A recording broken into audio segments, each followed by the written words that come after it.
Ooh, that was good. Some alliteration there. That worked. The Pennsylvania Pizza Party. Yeah, I was left out and everything. But we were discussing content that we like, and we were talking about Sopranos and Mad Men. I don't know if you guys have seen both of those shows, but I was going to say earlier backstage that Sopranos and Mad Men, they have the same writer, Matthew Weiner, I think his name was, but they're the shows that, for some reason, I love the episodes, but I don't like the shows in their entirety. For some reason, they seem lesser than the sums of their parts, which is strange because a lot of my favorite quotes and my favorite scenes are from those two shows. They're fantastic, but taken as a complete piece of art or literature, I'd rather have them in snippets. I don't know if you guys feel that way, if I'm the only one, because they're big, massively popular shows. Well, Never TJ, saw either of them.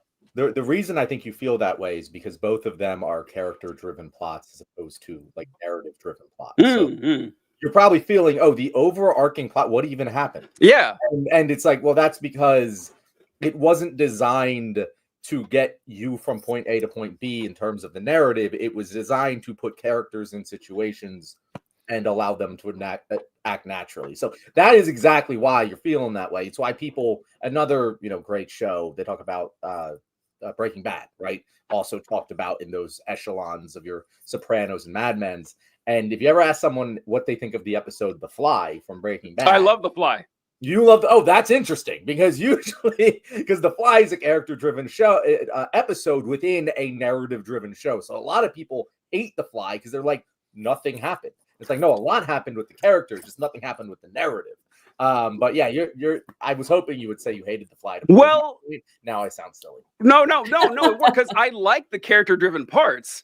I love those, but the whole set, I don't like the entire thing. You need a little bit. Yeah, exactly. Natalie, I don't know if you thought Breaking Bad or not, but we're talking about the Fly episode where Walt. No, guys, I haven't watched any of those three shows. And no, shit. Seriously. And what's funny about it is, growing up Italian American, my grandmother hated any stereotypical like Italian mob stuff. So I never got into The Sopranos in particular. And then was Breaking Bad and Mad Men, were they on HBO? They were on Mad Men was on AMC. Okay. Yeah, and Breaking Bad was. I never watched them. I don't know if it was just, I don't know, the time of my life. I was just not interested in that kind of stuff. But yeah, but my brother keeps telling me that I got to watch Breaking Bad. So that's the one that, out of those three, that I'll probably end up watching. Of the three, it's the one I would recommend. Yeah. It's the one I would recommend. It's the best. It might be the best show I've ever seen.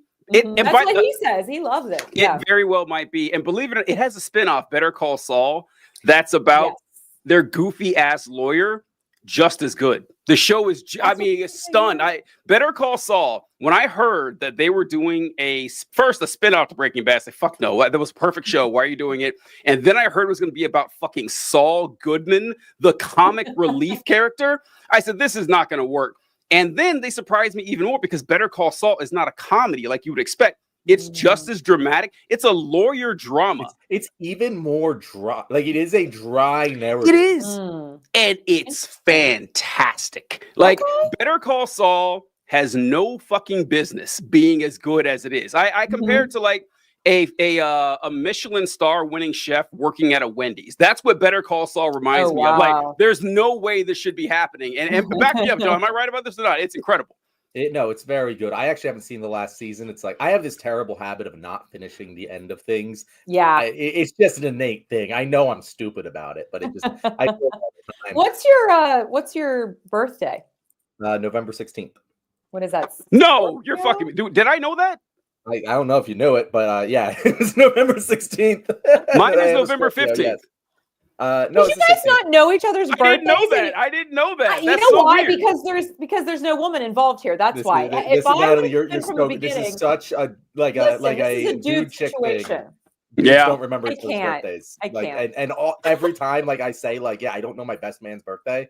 My fiance is like, how? Well, when does that come up? Happening? Listen, look. Here's the thing. You guys ask me my birthday now. No, Natalie, how it works. Forget it. Just forget it. Move on. When's your birthday, Natalie? When is it? April 16th. Oh, okay.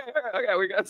There you go. Right I'll totally remember that, Natalie. I know. Will totally remember that. Listen, here's you. All right, folks.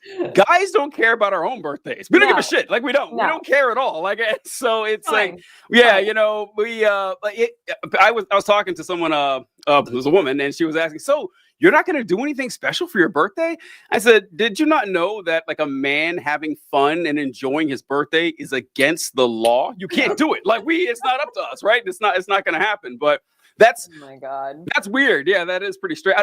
November 16th jumped out at me too because our guest next week, I found out her birthday because it's also November 16th. Like it's Serafina. Wow. Yeah, I remember because I posted today is my birthday, and she said, "Oh, my birthday is the next day." So, man, what's up with that? We got but it's very strange. Scorpio energy, because I think that's Scorpio. You guys. Yeah. Yep. Another thing Scorpio. I know you Everyone don't care says about. like I think know, it's like I get it. Valentine's baby, but I was a premature baby, so that is not the case. TJ, I'm afraid we're being called out by Mark. Oh no, saying we're just talking about TV. So Mark, I do have to say, and to our audience, we are restructuring the show a little bit as part of our 15-step plan to eventually just become a pop culture talk show. But we are changing things up this week. Wait, why are we doing this? I am curious. So there's a lot of reasons. Just you're trying to constantly adapt and improve. Things have gotten stale in our relationship, John and I, and we decided to spice things up a little bit. Obviously we added a third while ago. That just isn't doing it for us. Excuse me, I'm an excellent third. Okay. We experiment. John even had two without me one time. So look, we are very cool with this shit. Yeah. But anyway, the reason we're just trying to improve the show. We're trying to improve it. We're trying to kind of separate more aspects of it, because originally when we made the show, it was going to be a topical news show. And one thing we're definitely finding with the Trump presidency is that the topical news of yesterday is not the fucking topical news of today. Not the truth. And it makes it hard to do a show where we record all at once on a Thursday and then release episodes. By the time we get to the episode 4 days from now, it feels like a month ago that what that topic is. And it's important to cover these things, but we wanted to make a little bit more evergreen segment-based content. So we'll be, in the future, we'll be talking about topics, ideas, concept, answering reader questions, all that sort of thing, as opposed to trying to just do 4 news stories per week. So that's kind of the change that's going on here. As with everything at the Left Wing, we're making it up as we go along. So if anyone has any ideas, feel free to send them to the leftwingpod@gmail.com. I have something for a good opening stuff. Natalie, you went to a protest this week. Would you want to tell us a little bit about that? I would actually, and thank you for that segue, TJ. No, so I went yesterday. So there was this group called 5051, which I didn't really know much about, and I'd been hearing that there were going to be protests all over the United States at different Capitol buildings, federal buildings, etc. So my friends all started texting me. Now, here's what was kind of interesting. And I'm curious what you guys think, because I'll get into the protest itself, but I want to talk about how people were being deterred from going to the protest. Because a lot of my friends follow a lot of left-wing publications, online accounts, etc. And some of the very prominent ones were saying not to go to these protests, that they weren't sure that there was going to be a level of safety to them. There was a lot of you probably shouldn't go because X, Y, and Z, which I found weird in the sense that it's like, okay, but with protesting in general, you always are taking on an element of risk, right? Because the way the cops are these days, you sneeze and they may tase you or spray you. Like that's just kind of what goes on now. But I found it kind of sinister because I was like, well, where's this information coming from that suddenly we're being deterred from going? So that actually made me want to go. So I was like, okay, well, clearly something is driving this. So God love my husband. He was like, I think I'm going to go with you. And I was like, okay. So he went with me, and it was a very peaceful protest. There were about 150 people while I was there. We were outside the federal building in Pittsburgh. I know there was another one happening in Harrisburg. There was another one happening in Philadelphia. They were happening all over the country. The mainstream media was really not in any way covering it. So spur of the moment, while I was down there, I was going just as an observer. And then I thought, well, screw this. I'm gonna start interviewing people and find out why everybody's here and make a video, which I did. And what I found really fascinating, two things. One, the left needs to get its shit together with messaging. There were people down there for 100 different reasons, 100 different reasons. And there were like socialist groups there. There were communist groups there. There were people just saying, I'm afraid about Medicaid. I'm afraid about Medicare. There was no cohesive messaging at all, which I found really interesting.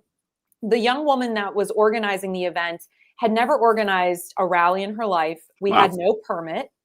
So we couldn't actually leave the courtyard, or you could get fined, in trouble, whatever. And the cops were kind of keeping their distance, but everybody was kind of keeping an eye on them as well. But the other thing, the message that kept getting chanted while I was there for about 45 minutes, and 3 or 4 rounds of chanting was about John Fetterman and how he is not doing his job. Mm-hmm. And it was wild to me because that was not what I was expecting. Of course, there was the pro-Palestinian groups there, healthcare for all of those things. But Fetterman, people are so angry with him in the state of Pennsylvania, and I think now nationally, because he keeps taking on these causes with the Republicans for no reason. And so I posted the video, and my God, the amount of DMs that I got yesterday with people saying they were just so glad that someone was reporting on this because they are so mad at him and they've been calling his office. They're not getting a response. So the big takeaway for me was the fact that people are so frustrated with their elected officials, especially on the left, because they feel like they are not doing enough or what they're doing is very performative. And I found that to be the most surprising takeaway. That was the most surprising thing that I thought I wasn't expecting when I went to the rally. And I was very disappointed at the lack of press coverage. There were some student newspapers, a few outlets here or there, but there were very few of us in the media that were truly there to cover it, which was interesting. It's interesting you say that because I've said on the show for a while, when I voted for John Fetterman, it was one of the most proud votes I ever casted. I had high hopes for him because of what he had done, what he stood for. I wasn't syncopato on everything, but in terms of, hey, do you think this guy's going to help advance change, help the common man? I thought his heart was in the right place. Boy, I have never been more let down by a politician. It's not even that my hopes were high. Sure. It's that he dove so low because what you say, it's so incredibly important right now to be opposing what Donald Trump is doing. And what Fetterman is doing is sucking Donald Trump's dick in front of all of America and saying, hey, please watch as I deep throat this fucking fascist. And that, God, that's the most horrifying image, John. Never do that again. Okay, I can't. John, there are children listening. What are you doing? Come on. What is going on? I haven't scared them away yet. That is the reason there's so much animosity for him. And you know what? It is a great he is a great target for protest because there needs to be a very clear message sent. Yes. If you are a Democrat, you have to stay in line. You cannot. We need to treat everything they're doing with the most possible seriousness. Correct. Because we cannot be calling them. We need to stand united as a party. We cannot call them fascists and then act like they're normal politicians. We cannot do it. Thank you. That, it's boy who cried wolf. And eventually the wolf's going to come. And John Fetterman, fuck him. Like he needs to be made an example of. I'm very glad to hear that. I hadn't seen your post today, Natalie, so I didn't see any of this. This is all news to me, but I'm very glad to hear that Fetterman was a target of these. Yeah. Check it out. I posted it yesterday. I'd be curious what you think, being from the state yourself, just seeing what people were saying about him, for sure. Yeah. One thing I wanted to address, which you mentioned with the protest, Natalie, is that there was no coherent message amongst the protesters. And I guess that's not a super big surprise since you mentioned that this person, it was her first time organizing a protest, the permits and everything down. But I mean, it is indicative of the Democratic Party or just the left now as a whole, really. There's no like cause celeb to rally around. Not anymore. It doesn't seem like there is one at all. And it's something that we're really going to have to, I mean, one will happen, right? It should have been Palestine. Like you'd figured that would have been it, but for a lot of reasons, it wasn't last year. That could have been it.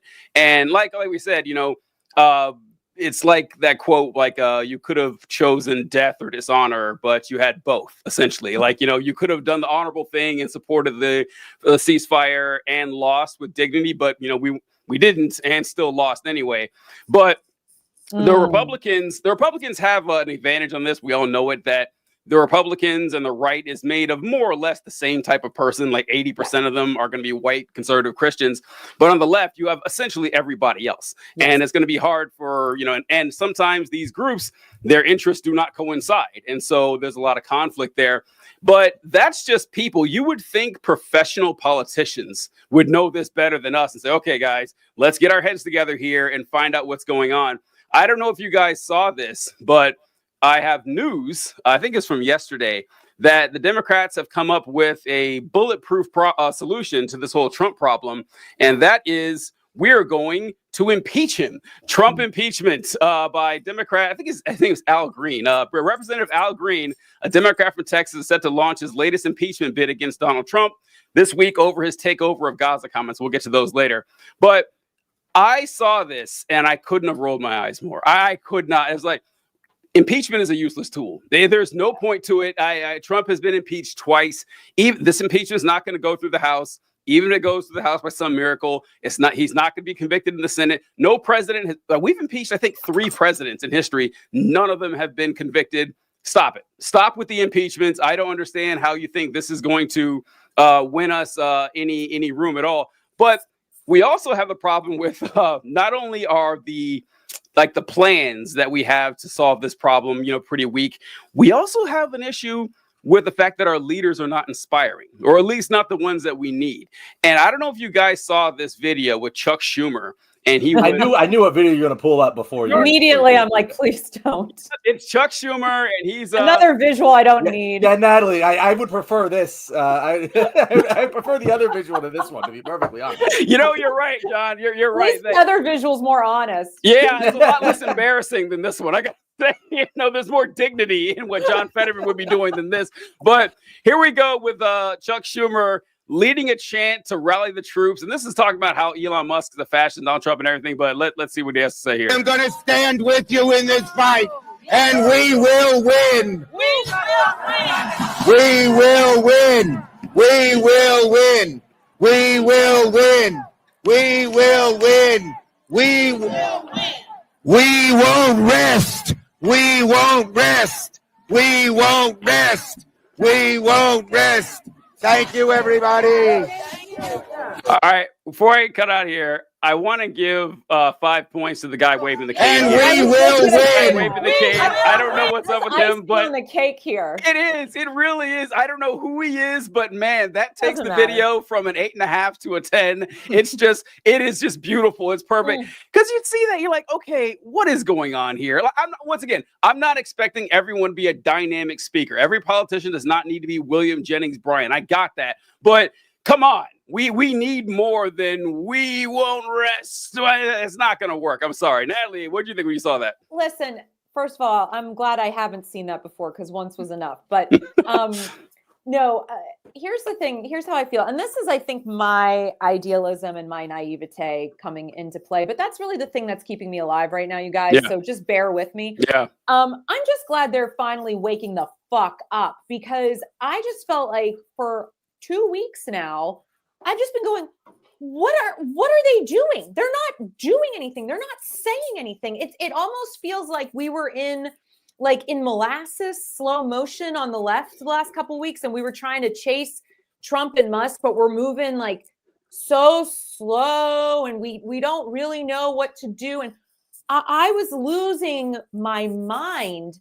just waiting for them to finally start rallying together. Now, I'm not saying that this is what I was looking for, but at least I feel like AOC and Bernie have been really the only people up until very recently, and a couple of others, I shouldn't say, Jasmine, I can't remember her last name, but what's her last name, John? Did you say it? Is it Crockett? I think so. Yeah. Those have really been the only voices that I have been hearing. And so what frustrates me is the Schumers and the Pelosi's of this party who have had a stranglehold on power and leadership for years and years and have refused to relinquish it to younger, more progressive voices, are now in this position where it's like, okay, well then everybody's looking to you. What do we do here? And they haven't done anything. And so I have this level of frustration where I don't feel like we have anyone that we can turn to right now. I mean, Hakeem Jeffries at one point, a week or two ago, Trump did something and he was like, presidents come and go, but God is God. And I'm like, no, dude, like this can't be like the thing that we're putting out there right now. So for me, just to see them finally getting out of their little bubble and realizing that the world is burning is good, but I won't be satisfied until I see real action. And by that, I mean letting younger leaders in the party step up here that can actually start to move the needle in a more public way. Because who are we looking to? Because the right has Trump and they have Musk. Who do we have? Who do we have to look to? And I think this is a lack of cultivation of leaders because they've been holding on to power with a death grip. And now they're kind of in death's grip and they realize they have to let go. And so there's this battle of egos and wills. And I'm not here for it. Natalie, I so agree with what you're saying there. I feel like life is just full of contradiction right now. Yeah. Because on one hand, I genuinely feel like we are experiencing a fascist authoritarian takeover of the government. Yeah. And on the other hand, I have to go to my email job tomorrow. Right. On one hand, I feel terrible for the people of Palestine, the people of Gaza. On the other hand, I'm like, there's nothing I can do about it. The fight is over. And I feel like I should fight, but like we've lost. And this is just the consequences of that now. Like you said, I want the Democratic Party to be fighting, but this ain't it. I had that same exact thought when I saw the impeachment thing. I was like, well, at least they're doing something. But right. You know what? Well, at least they're doing something ain't fucking good enough in this situation. And I really think, because this is the other contradiction. Yesterday, I released a video that called for unity within the Democratic Party. And I think we're going to get to the Gaza story next. And we'll talk a little bit more about what I said in it. But at the end of it, I called for unity. I said, hey, we need to stop the leftist infighting. The barbarians are at the gate. Let's focus our energy where it matters. But that doesn't apply to Democratic Party leadership. I genuinely think that while the AOCs of the world have been doing a very good job with their messaging, they need to just take the fight directly to Schumer, to Pelosi, and tell them to get the fuck out. Because as long as they are in charge, it's like trying to build a football team with a terrible head coach and quarterback. It doesn't matter how good the rest of the players are. You're going to fucking lose if Mr. We will win, wag my cane, is in charge of the fucking fight. Can I just say something really quick? Because I'm curious what you both think about violence. in the sense that, like, at what point, I think it was today, they tried to go into the EPA building and the security guard wouldn't let them. And so they stood outside and protested. I said to myself, well, why didn't they just push past him?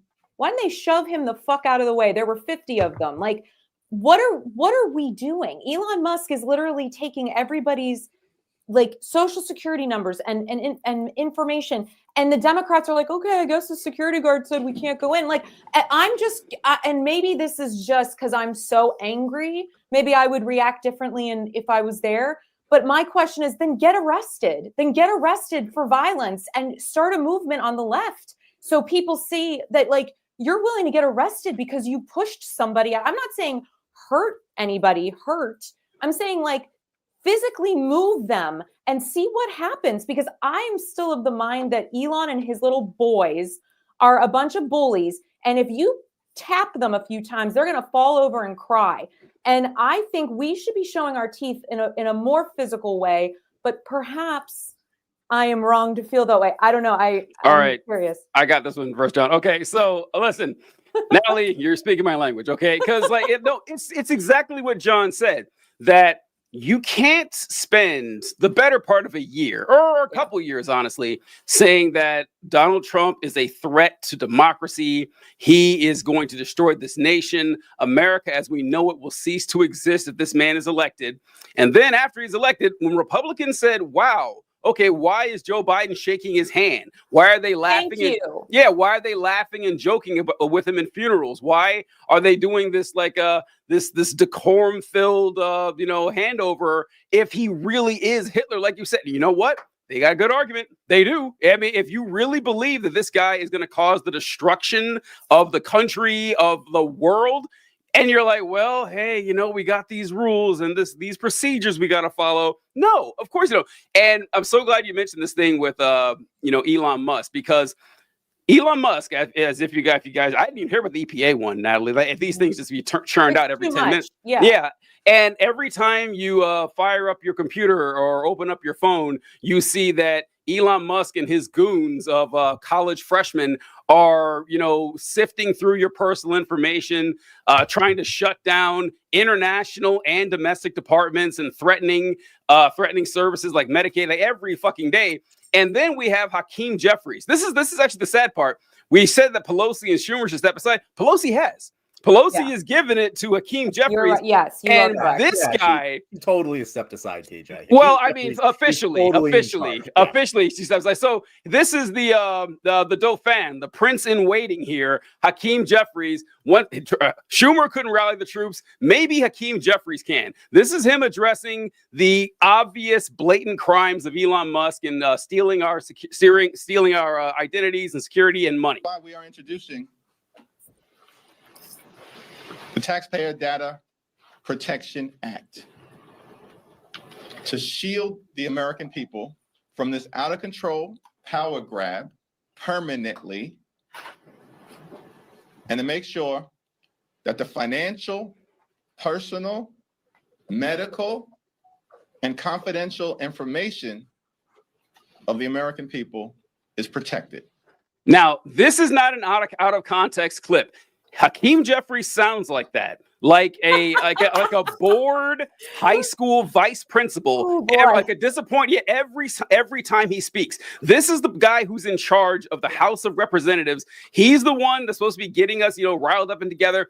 If that's the face of your movement's going to fail. Your movement is going to fail. And I would like just competent, charismatic individuals up there. And yes, if the time does come, like Natalie says, and they're in your way, you're a congressman. Get arrested. You'll be out in an hour. You'll be gone. It'll be fine. You're not gonna lose employment for this. But you know what it could do? It could say, okay, wow, they actually do give a fuck. They actually do care, because your words aren't conveying that message. If you were able to convey it through speech, hey, great, but you can't. So do something else. I'm all with you, Natalie. What about you, John? Yeah, so Natalie, my personal take on violence is I'm a pacifist. I do not like violence, which is, ironic to some people, considering I'm an avid wrestler. I do jiu-jitsu. I do combat sports, but that is consensual violence. I'm a fan of consensual violence. Non-consensual violence, that I do not like it. I do not ever want to do it. If I never have to get in another fight in my life again, I will die a happy man. Yeah. That being said, there are times when violence is necessary. And what you're talking about isn't even violence. And we're not talking about violent revolution. And I've always said, nonviolent revolution historically has been twice as successful as violent revolution. The reason for this is because whenever you have a smaller force revolting against a stronger force, they require third-party support.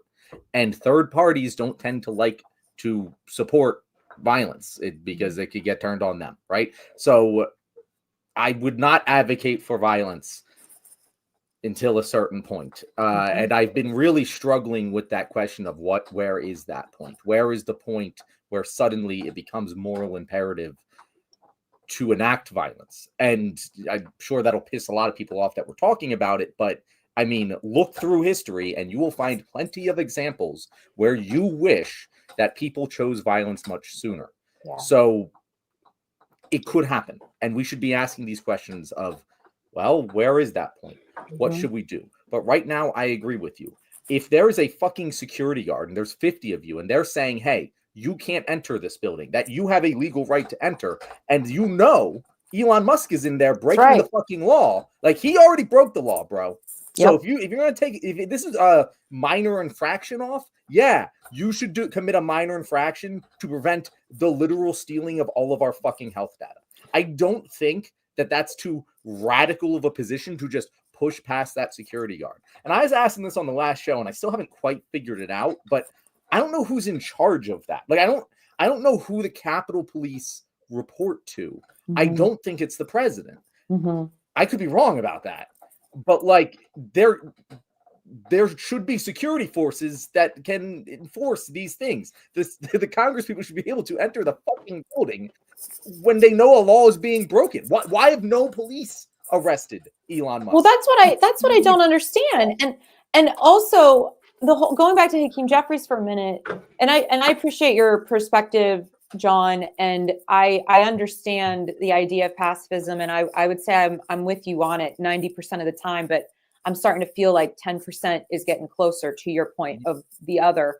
But I say this obviously from a position of privilege too, because I've never had to be in a physical altercation, but I just feel like these are those moments where you have to decide what are you willing to really throw down for. And I think democracy is one of them, right? But getting back to Hakeem Jeffries, I just wanted to ask, like, why is this necessary? Because isn't it already illegal? Like, I that was the first thing I thought of. I was like, this feels like such a stupid gesture to me, because it's like, isn't this illegal? Why is it this easy to overtake our government? Like, I literally, when this happened with Elon Musk, I was like, you got to be kidding me. This was so easy. Why is this so easy for them to do? I don't understand. So I was also confused as to why he brought that legislation forward. Because if this wasn't illegal before, well, then that's a huge other problem. And if it's already illegal, what is the purpose other than to just what? Because if the cat's already out of the bag, like, our shit is on a private server somewhere. And even if they arrest him, where's the server? Was that information already given away? There are so many things that have already happened that put us behind the 8 ball. I'm just like, why is Elon Musk still out there? Why are these guys with him still out there? Even what we're saying, like the people who have been fighting the good fight, like AOCs, like that we've been impressed with, why haven't one of them taken one fucking local cop, went to Elon Musk and got him arrested for the clearly illegal actions that he is taking? Like, people get fucking arrested and thrown in the ground for not breaking the law every single fucking day. So why not do that against someone who is clearly and obviously breaking the law? What's he going to do about it? What is anyone going to do about it? Are they going to fucking fire the cop? Okay, cool. Just pick one fucking cop that wants to be a hero today. There's got to be one of them. And just rough them up a little, like you do every fucking person. Street justice. Do it to poor people all the fucking time. So do it to rich people too. I don't. If anyone has a problem with that, there's a lot more fucking problems that we gotta get to before that one, bro. Yeah. So the thing with you guys have the Capitol Police and like who's in charge. So the person in charge of the Capitol Police is the Sergeant at Arms. That's like an official position they have, and that person directs the Capitol Police.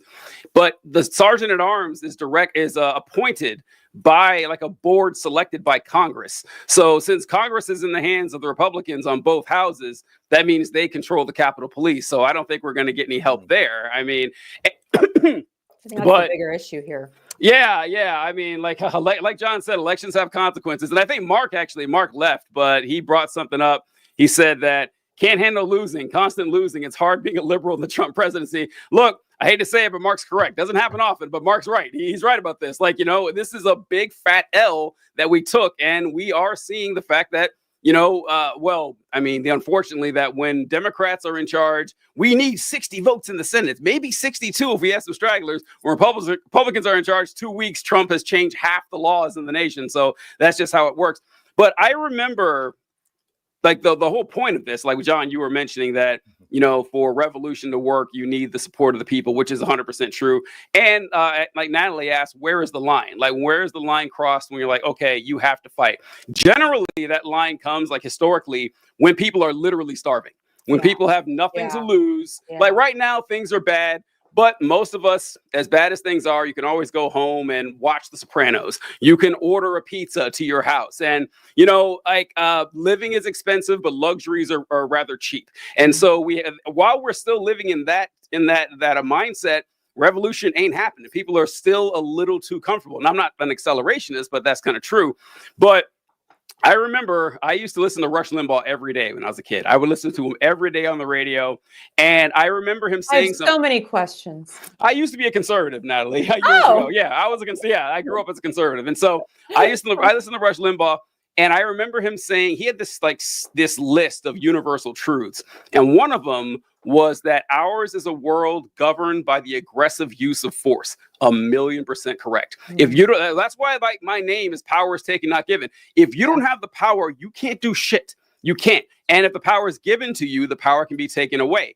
And like when you have both of those elements coincide, people who are desperate and in big enough numbers to actually take power. And the best example of this that I can think of is the Haitian Revolution. And the Haitian Revolution in the early 1800s, it was a slave rebellion. The Haitian slaves banded together and overthrew the French army. That's the only reason. They were not going to politely ask for the slavery to stop. It wasn't going to happen. They were desperate and they had nothing to fucking lose. And and as bad as things are, we're just not there yet. I mean, we're just not. And I hate to say it, but it's true. Speaking of places where things are bad enough to lead to violent revolution, we'll segue into what was supposed to be our main topic today. It kind of got pushed to our second topic, but that's the way this show goes. Bibi came to America today, and despite having an international court order to arrest him, we hosted him. And I don't know about you guys, but that was one of the most horrifying nights I've had since the election. Hearing Donald Trump say that we were going to literally invade Gaza with U.S. troops and ethnically cleanse every single Palestinian soul from the territory. Since then, these things have been walked back a little because that's not what our good friends over in Saudi Arabia want.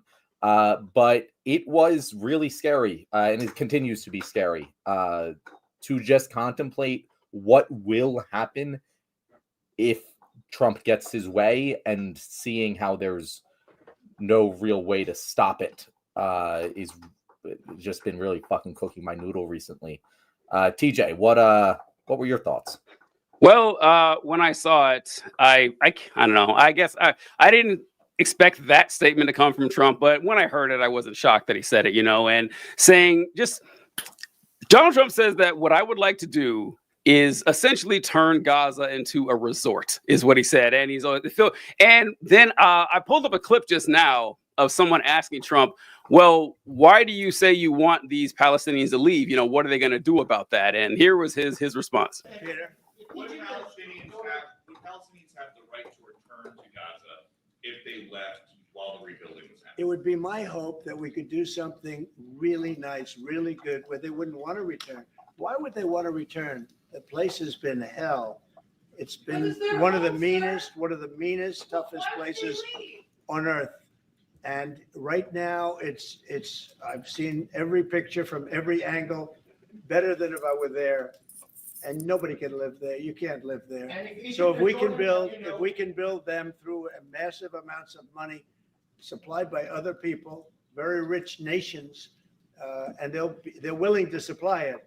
If we can build something for them in one of the countries, and it could be Jordan, and it could be Egypt, it could be other countries, and you could build 4 or 5 or 6 areas. It doesn't have to be one area, but you take certain areas and you build really good quality housing. All right, that's enough. Okay, so for those of you who may not have heard, they asked, well, what if the over 1.5 million Palestinians don't want to leave Gaza? Which I hope I don't have to explain to anybody is ethnic cleansing. That is the textbook definition of it. We want everyone of this ethnicity out of this location so we can repopulate with someone else. And Trump says, well, listen, the place is horrible. Why would they want to come back? It's like, okay, well, your whole plan is to get people to come in. So what are you talking about here? Like, you can't have it both ways. I also like that he said, listen, I've seen the videos, I've seen the pictures of this place, and it's bombed out and rubble everywhere. It's gone to hell. I mean, I've seen it. I actually have a better view of it than if I were actually there, because of course Donald Trump would say that. And here's the question I have it for you guys. If you don't think that America occupying Palestine and expelling all the Palestinians is ethnic cleansing, think of it if it were Israel. Like, what if the United States says, you know what, Israel is a hotbed of war and disaster and injustice. We're going to go in, remove everyone from Israel, and populate with someone else. You're telling me you wouldn't say that was ethnic cleansing? I would. That's what I would say. It's just people don't actually care about ethnic cleansing. This is what we found out, last year throughout the entire conflict with Gaza. People are actually just monsters. Nancy Mace, I feel like she pops up every episode. What did she say? She said, turn Gaza into Mar-a-Lago. We're not dealing with moral, ethical people here. These people enjoy suffering and they enjoy cruelty. So what do you think, Natalie? It was really hard to watch. I actually get a lump in my throat thinking about it. My brother just had a baby a few months ago, and I look at her and I hold her and I just think, how did we allow this to happen to children anywhere? I can't imagine what that would feel like as a mother or an aunt to hold your niece or your nephew and their limbs are gone or they're dead because of the carpet bombing, because of the genocide, because these people, no matter what, Jon Stewart said something. He said, no matter what, Palestinians lose. Yeah. Like, nobody wants them. Nobody cares about them, whether it's us or Israel or other countries in the Middle East. Nobody ever wants to claim to support or help these people. And so many of them at this point are children. So I find it all very barbaric to be having this conversation about the possibility of turning this haunted space into a resort for the wealthy. But that was Jared Kushner's plan all along. Yep. That was Trump's plan all along. And none of it surprised me. I found it repugnant that him and Netanyahu were sitting together. And I was so embarrassed to be an American when that aired. I was so embarrassed that our leader welcomed a fellow war criminal and a terrorist to the White House, and that they sat there and basically mocked and belittled children, and basically mocked and belittled the people's lives who are under that rubble, who are stuck in those buildings. And to the guy that has been commenting, John, thank you for removing him. What about if you cared about any of those hostages? The blanket bombing of that nation did not help any of them either. So I don't even understand these wacko comments that come out. But at the end of the day, I feel as though nothing good will ever come of that place as long as it is not in the hands of the people who should be there. And I really hope and wish that they haunt that space, that the energy there destroys whatever Trump has planned, whatever they try to create there, because it doesn't benefit and it doesn't support the people who should be there. And I just hope and I pray that nothing ever good comes out of that space as long as these people are there. And that's just my wish. Natalie, the only thing that disgusted me more than that giddy fucking 12-year-old kid look on BB's face while Trump was saying that, which I don't think has gotten enough attention. He looked like that kid, when you were a kid and there was that fucking bully, right? Yeah. And then they went and told on their parents and their dad started yelling at you. That was the look on BB's face. Like that was exactly what he looked like. But the only thing that disgusted me more than that was just how laid bare Trump's ideology was. And when I say Trump's ideology, I mean most Americans' ideology, because this is the sequence of events. And it made so much sense to me knowing Trump's brain. And it disgusted me that I understood this, but like, hey, it's rubble. Why would they want to live there? You know what, Trump? I agree with you that you were right about that statement. We're going to rebuild it. Cool. I also think that we should help rebuild it. Very good. Obviously, we're going to then allow the Gazans back, right? That would be the thing. If we were doing this ostensibly for them, they would get back there, right? And he's like, why would they get back there? They're not the ones paying for the fucking rebuild. Like, and it's just, to him, it's not even a question. It's like, yeah, the people who are paying for it are going to be the ones there. Why would we have the poor people living in the gorgeous fucking resort we just rebuilt? That is the thinking. It is so clear and obvious. And it bothers me that more people don't see it. And I'm not even talking about Republicans. No. I'm talking about the Israel supporting Democrats that are like, explain to me what the difference here. And we're going to get to kind of that debate later, but like, what's the difference between this and what Biden was doing? Like, this was always the plan. Mm-hmm. It was stated a little more nicely, but like, this was always the plan. It's just accelerating now to remove all of the Palestinians from Gaza. And we know this because this has happened numerous times over the past 60, 80 years, where you just remove the Palestinians, Israel comes in, develops the land. That's what happens. It just happens over and over again. And the Palestinians are never allowed to come back. And you can make arguments on any one given thing of like, hey, this attack happened. We had to defend ourselves, yada, yada, yada. And what I've always said is, well, then how the fuck did you keep the land in self-defense? It's impossible. You cannot take land defensively. And if you do so temporarily, you are obligated to give it back to the people who are living there. And that just never crosses people's mind. And it's very upsetting. I just want to add really quickly, John, I really appreciate you in particular on this topic, because the very first time I did your show, this show, we had talked, it was right when everything started happening with Israel and with Gaza. And I didn't know that much. I knew enough, but I didn't know a lot. And you were so passionate and you were so focused on this particular topic as something that you really, really cared about. You were the real impetus as to why I started really digging into understanding this more fully. So I just want to thank you, because I now, understanding the history and the context and having talked to people on my radio show on from many different perspectives and vantage points, I just come back to the fact that, like, at the end of the day, people deserve to be in the land of their ancestors if that's where they choose to be. And the fact that these people are going to be denied that is so incredibly heinous, but so on brand for the United States.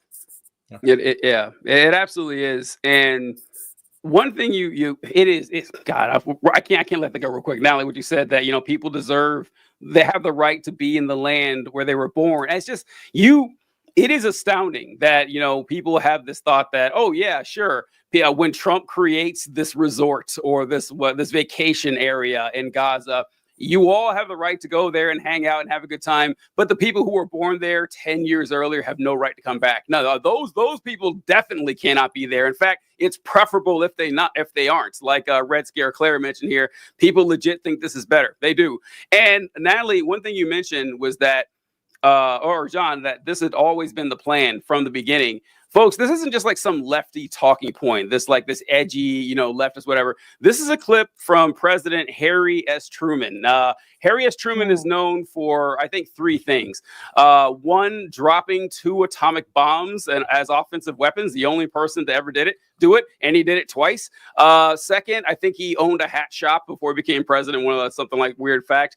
And third, his involvement in the Zionist project. And he comes right out and says it right here. So this is a short little clip of him talking about the plan here. The Zionists, particularly, who were against anything that was to be done if they couldn't have the whole of Palestine and everything handed to them on a silver plate so they wouldn't have to do anything. It couldn't be done. We had to take it in small doses. You can't move 5 or 6 million people out of a country and fill it up with 5 or 6 million more and expect both sets of them to be pleased. We had all sorts of objections to everything that was done. Something had to be done. We went ahead and done it and had it done, and now it's working out. Eventually, I think we'll have them all satisfied, but it's going to take a great deal of time yet to get the job done. The plan to remove 5 or 6 million people and fill it with 5 or 6 million more was set into place a long time ago. This isn't something we made up. This has been the goal the entire time. And step by step, it's happening right in front of us, and people are cheering it on. They couldn't be happier. I don't know exactly when I started thinking about this and the injustice and the inhumanity and how the rights of the Palestinian people are rights that are consistently ignored across the world, or at least our part of the world. I think it was Michael Brooks was the first one who brought this to light to me about 10 years ago maybe. But seeing this happen, I forgot what I was going to say. But seeing this happen that's right. We all grew up basically learning. Israelis good, Palestinians bad. That's what we were taught. Like nothing more than that. And I feel like this is going to be another situation like with the American genocide of the Native Americans, where it happens and 20, 30 years from now, people say, wow, wasn't that terrible? That was a real shame. It really shouldn't have happened. It's too bad that that's how the land ended up the way it was. And kind of like the way people see the Iraq war now. What is the expression that liberals are always against war unless it's the current war, and that's just how this is. It's Natalie. First of all, I appreciate you saying that about me and my I don't know, humility mandates that I say there are many better sources than me to learn about this. I love that I was able to inspire you, and I am sure that I have inspired others. But people have been doing this since long before me. As TJ said, this has been going on for many, many years. And this is actually one of those topics. Like, I've been talking about this since before I had a platform. And it's something I talked about early on in the days of, basically not having a platform, but still making this content. I've been doing this since before October 7th. And I feel like this has become a in vogue to talk about. And honestly, before October 7th, it was just straight up considered anti-Semitic to even suggest that Palestine is being occupied, that it's an apartheid state, that there's massive human rights abuses being committed by Israel, despite the fact that it was clearly fucking documented. Just a few years before October 7th, Israel assassinated an American journalist in fucking Palestine. I forget if she was in the West Bank or Gaza at the time. And not only that, not only did they shoot her with a sniper rifle while she was wearing a press vest, they then assaulted her fucking pallbearers while they were carrying her coffin. Shireen Abdu Akla, I believe her name was. I'm sure I'm butchering that pronunciation. I apologize. But that's not, like, that wasn't enough. Like, that wasn't enough to get people even fucking caring about it. And this is one of those issues where the more you dig into it, the more you read about it, the more you research it, you're just like, holy shit. I was susceptible to propaganda. Yes. There's no way you can learn about this and then go, fuck, this is in any way what I was told about this conflict. It's not. And once people see this, you begin to unravel a lot of the other propaganda that you've succumbed to over the years. And that's why when this started happening and I started seeing people protesting this en masse, it did energize me. It did give me hope that things could get better, because I do still see this as a gateway issue into left-wing politics. The problem is that at that point, it felt like it's only going to get, like, it was going to be as bad as it was for a while still, but could get better. Now it has to get so much worse. And I hope something good comes from it. I'm not very confident anymore.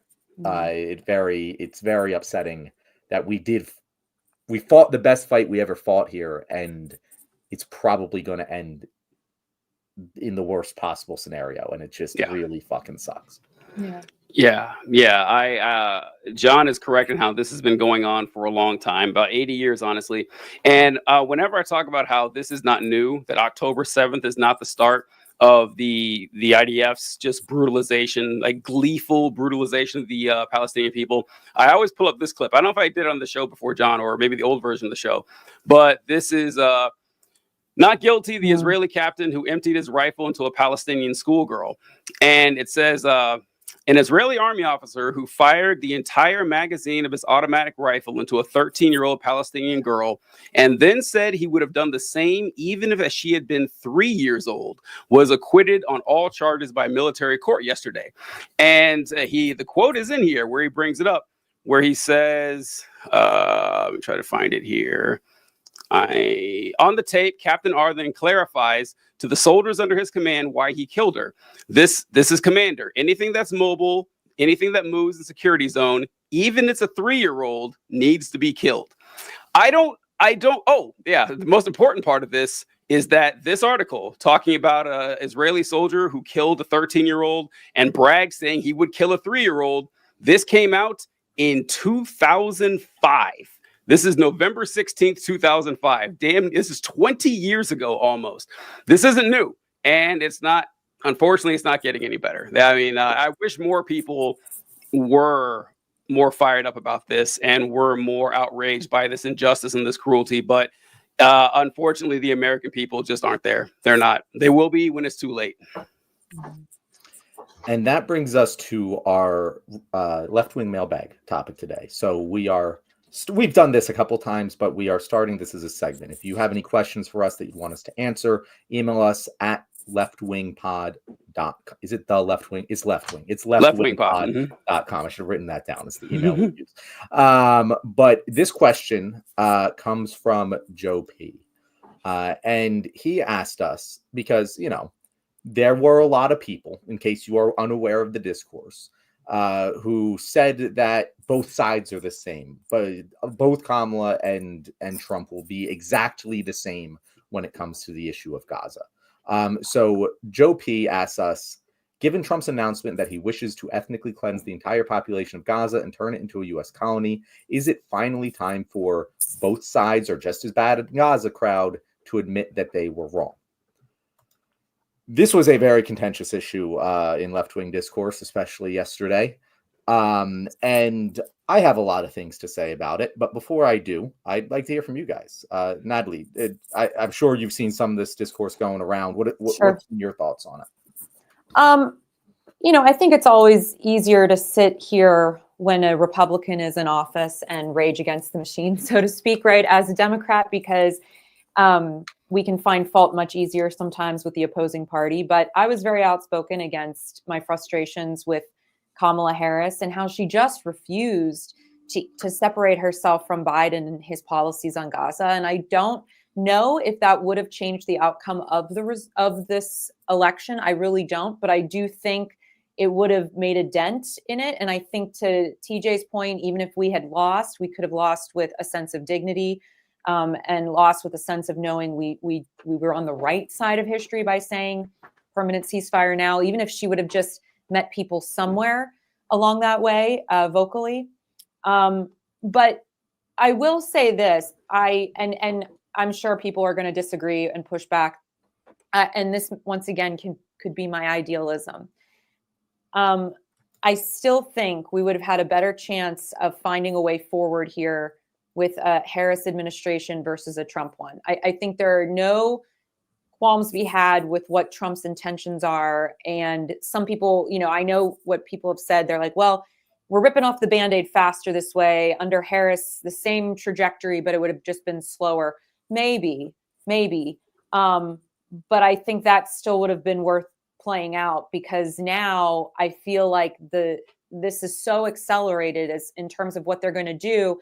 And it's very clear that there is no negotiating with a madman at all on this issue or any other issues. So I guess at the end of the day, when I look at the larger picture, of course, I don't want Trump in office for many reasons. But when it comes to Gaza in particular, I knew this was what was going to happen immediately. I don't know if we would be having the same conversation if Harris was in office. And I would like to think that we may have been able to push her administration differently than that of Biden's, because there was already a lot of momentum. But the reality is, the reason she's not here is because nobody could get her to push during the election itself. So I guess I'm not giving you a very good answer. I'm just incredibly frustrated. And I will not go as far to say, though, that this is two sides of the exact same coin. I don't believe that to be true, but I also don't know how different it would be right now. But I don't think Netanyahu would be sitting next to her. I don't know. That was one of my things. I was like, you're really going to tell me that Bibi's face there would have been the same during a Kamala press conference? I don't fucking think so. Right. Like when he had that press conference with her, they looked like they like a couple that just walked out of the car after a fight. Right. And they were trying to talk to the rest of the party. That looked like Bibi was giving everything beyond his wildest dreams. Oh, 100%. This is an enabler. Yeah. Mm-hmm. TJ, what are your thoughts? What was the question again, John? Yes, the question was to repeat our left-wing mailbag question. If you have questions, make sure to email us at leftwingpod@gmail.com. But the question was, given Trump's announcement that he wishes to ethnically cleanse the entire population of Gaza and turn it into a U.S. colony, is it finally time for the both sides will be just as bad in Gaza crowd to admit that they were wrong? I don't know the value of admitting they were right or wrong. I really don't. The election's over, right? It's just like I kind of with you, John, what you were saying about, the time for the left to point fingers and fight over this is kind of over in a lot of ways. Like what's done is done. And what I'm more concerned, like my life, I have a life and it moves in one direction forward, right? It's kind of like trying to like we talked about it one episode a while ago, that there's a lot of people out there who are still making content dunking on people who drew the line at I'm not voting for a continuation of the genocide and saying this is your fault, what's wrong with you? All right, if you believe that, okay, but that's not gonna go back in time and win this election. Like I think that conversation needs to go on, well, where do we move from here?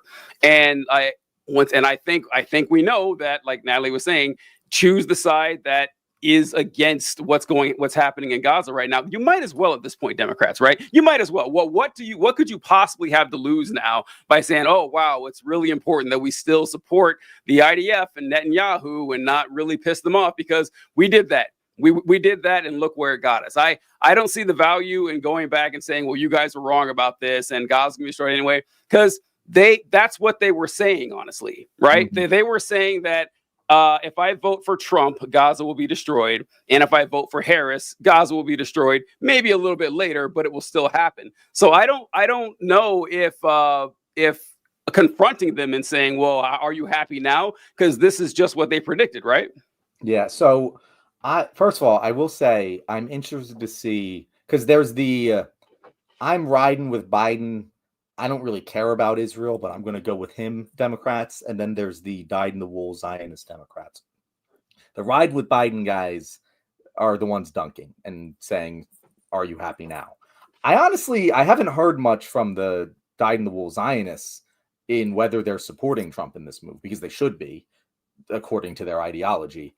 But also they're Democrats, so they can't. So I feel like they've been being quiet, or I don't necessarily follow them, so I don't know. I'm interested to hear. Anyway. I made 2 posts on Threads, and I'll put this up here, basically to check in on each camp here, and kind of make a statement critiquing each one. And I was interested to see the replies I got. As you can see from both of these ratios here, people were mad at both of the statements. But to the both sides of the same crowd, I said, not to dunk on the Biden and Trump are just as bad when it comes to Gaza people, because I don't think that discourse is very helpful. But I do think that those people should start admitting that they were wrong so that they can retain credibility for their other positions, which tend to be correct. At the very least, I think these people should state publicly that what their line is and hold themselves accountable to that. Will it be when Trump puts American boots on the ground in Gaza, when he starts building the camps, when the last Palestinian has been removed from the territory? When will it become so bad that it's no longer plausible to assume Biden would have done it? And I felt like that was a pretty reasonable message, because I don't think it's useful to be dunking on these people right now. I have always maintained that the people who didn't vote for, I guess, Kamala because of Gaza, they are not the reason that Democrats lost. In fact, progressives, if you see my tweet up here, have voted at higher rates in basically all elections than liberal moderates. And the amount of Biden 2020 voters who did not vote outnumber the amount of Jill Stein voters by about 20-1. So the idea that these protest votes cost Democrats the election is just factually untrue. But they're still wrong. that they would have been equally bad. And I think that for their own plausibility, they should just admit that and not keep fighting that fight. But then I said, I better not see anyone who support. Oh, wow. I fucking suck at writing sometimes. I better not see any Biden supporters trying to dunk on the both sides of the same people right now. Biden's actions are very literally what got us to this point. Bibi played him like a fiddle, and Biden delivered everything he wanted on a silver platter. His actions, which you supported, are far more responsible for what Trump is about to do than all of the both sides of the same people combined. And it was very interesting that the clearly my statement towards the Biden supporters was far more hostile, but I got far more hostility in return from the both sides of the same people. And my message to everyone here is just cut the fucking hostility. I'm all for talking about our differences. I'm all for civic communication. I'm all for disagreeing. I disagree with people all the fucking time. It's one of my favorite things to do. But you disagree with yourself on your show. Exactly. But like the I've never been, as I said, I'm not one for like violence. I don't want conflict. I want construction. I want us to iron sharpens iron. I don't want us to try and destroy. And I feel like the left has tried to destroy itself very much. And that was the case when Biden was in charge, because yeah, we had to attack Biden. He was the one doing the bad things. But I do think that both sides of those people, and especially the hyper pro-Palestinian, I will not vote for the Democrat side, it just is strategically incorrect to be attacking liberals right now. It just isn't helpful. You can disagree. You should tell them when they're wrong. But to be hostile towards people that you need on our fucking side in order to survive this. But I think this is where the left falls down, because this was the issue I felt at the protest yesterday. And I said this to the one kid that we were talking about, the socialist movement, and he couldn't give me a definitive answer as to what their message was. Mm-hmm. And I said, this is the problem with us. If we're going to find a way forward here, we have to coalition build. And the purity tests have got to stop, because the three of us aren't always going to agree on every single point, on every single issue. So fucking what? You can't tell me all the Republicans agree with what Donald Trump's doing right now, but they're getting in line because they have a bigger vision of what they want to accomplish. I'm not saying it's good, but they have a bigger vision. I think what the issue on the left is, what is the vision? What is the vision for the left? I'm not even saying for the Democratic Party. Just what do we want? If we could just figure out three things that we all agree with, and I think our patron saint of healthcare, Luigi Mangione, was a good starting point, right? I think we all sort of agreed, yeah, fuck yeah, we want healthcare. Hell yeah. Okay, let's start there, because the purity tests are literally killing us, because what's happening too is you have people that I think want to speak up, that want to be a part of it, but they're just afraid to. And so they shrink back and they don't contribute out of fear. And the paralysis of having to do everything perfect, in the movement is what's preventing us from moving forward. I think we need to be comfortable with being a little messy, and we're not. Mm-hmm. Yeah. We have to. The vision thing, unfortunately, that has to happen organically. That's the unfortunate part about it. And it's easier for the Republicans because their vision is like united, but more ethereal. They want a Christian society, whatever the hell that means. They want things to look like they were in the past. Yeah, no, TJ, they want a Christian society that does not follow the teachings of Jesus Christ. Thank you.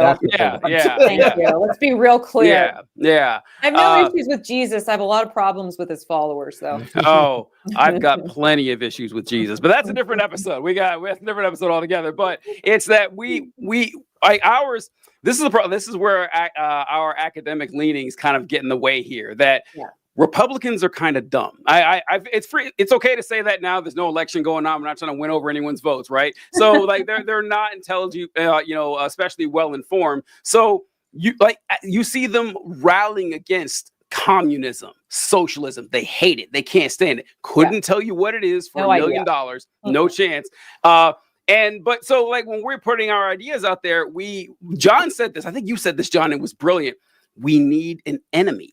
And that's something that Kamala Harris and Joe Biden didn't do a good job, like pushing through. Like we all knew Trump was the enemy, all right. But hey, the billionaire class are not our friends, or is not our friend, right? Now, no matter like Mark Cuban or whoever, gives money, no, fuck billionaires. And it's not looking good that the new DNC chair was up there saying, hey, there are good billionaires. Oh, thank you. Sorry. No.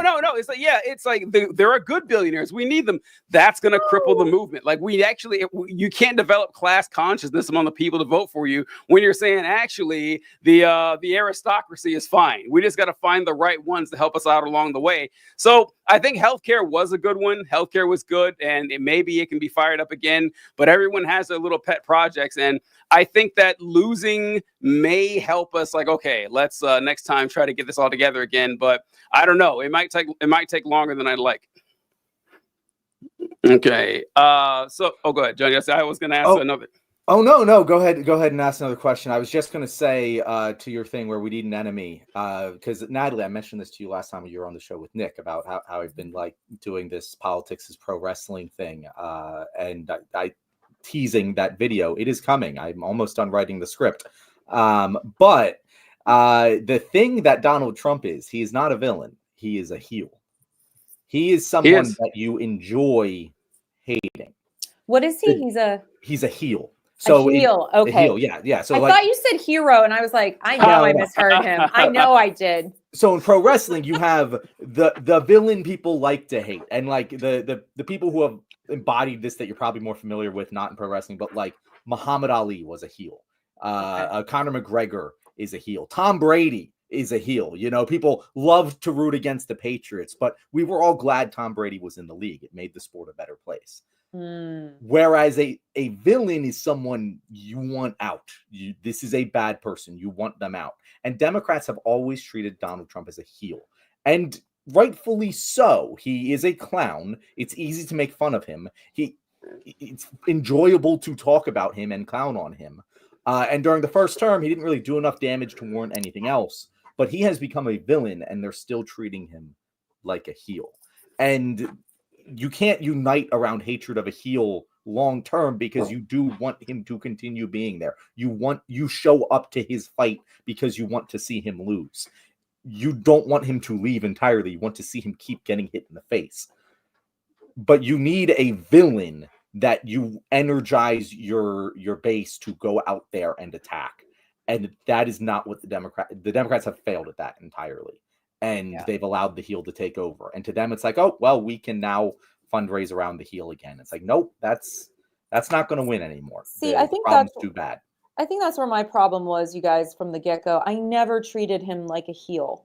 I always felt he was a villain. I always took the threat of Trump seriously. And literally people online, my friends, they would make fun of me about it. Oh, he's ridiculous. No, he's a real threat. He's a real threat. And I get frustrated because I'm going to push back. He did a ton of damage the first time around, including setting us up for everything that we've experienced now with reproductive rights. Like women do not have equal rights in this country anymore. Full stop. That is fucking insane to me that wasn't enough. Right. And so, and I blame men. I do. I blame men because you guys are mostly in power and you didn't rally around that as an important issue that literally every other person that didn't look like you was dealing with. So for me, he did a ton of damage just with that one thing alone, let alone what he did with the Supreme Court and with the tax cuts for the rich, et cetera, EPA, everything. But I guess what I'm most frustrated about now is now that he's back in power and we do have him, you're right, as a true villain this time around, there's another villain, right? Elon Musk. And I think he's somebody that in a weird way, even the right could rally against because he's an unelected billionaire, right? He's sort of become this self-imposed oligarch. And there's tension, I think, there between him and Trump. I don't think that things are kumbaya behind the scenes. I do think that you put two massive egos in a ring together and someone's going to eventually pop someone off. And so I'm curious to see how that power dynamic is going to play out. But what I'm worried about more is how many people are still carrying water for not just Donald Trump, but now they're carrying water for Elon Musk. And I'm just like, this dude is not your friend. And every single time I mention that on any of my social media platforms, the amount of bros that show up in my DMs to try to school me and put me in my place, you know, it literally makes me want to throw up, because it's just, how do you not see the existential threat that we are now facing? This man has your social security number. Like, I am at a loss as to what it is going to take for people to recognize the danger that they are in. Yeah, Natalie, it's funny because, you know, you just gave us spark notes of our show from Tuesday saying all of exactly that Elon Musk is a real villain, that those two egos cannot coexist for a long time. And he is the target that should be aimed for constantly, because he's a massive weak link in Trump's armor. And once you take him down, he's not going down with the ship. He's kicking and dragging and bringing everyone down with him. So he is the target. And just to clarify what I said, he did do a ton of damage. Don't get me wrong. But the damage that he did in his first term was within the Overton window. And say what you will about what is acceptable in the Overton window. But I'm just saying about the public reaction to it was like, yeah, it's what I expect a Republican president to do mostly. Which, like, yeah, they fucking suck. But it's not like 5-alarm fire. We need to, you know, call the police that someone's coming to attack us. It's, yeah, he sucks like every Republican president. And that's kind of what his first term was, a little bit worse. And what we are seeing now is the 5-alarm fire. And people need but I disagree, because say that to a woman bleeding out in a parking lot because she couldn't get miscarriage support. Like, that's a 5-alarm fire. It's just because it didn't happen to men. That's all. No. I'm telling you, I'm not judging the difference, the severity. I'm saying the people's reaction. And no, but that's what I'm saying is that because we are in a patriarchy, like that wasn't the 5-alarm fire that it should have been. That's where I get really frustrated, because to me, it's like, I don't understand how that wasn't enough. Yeah, I really thought it would be like after 2022.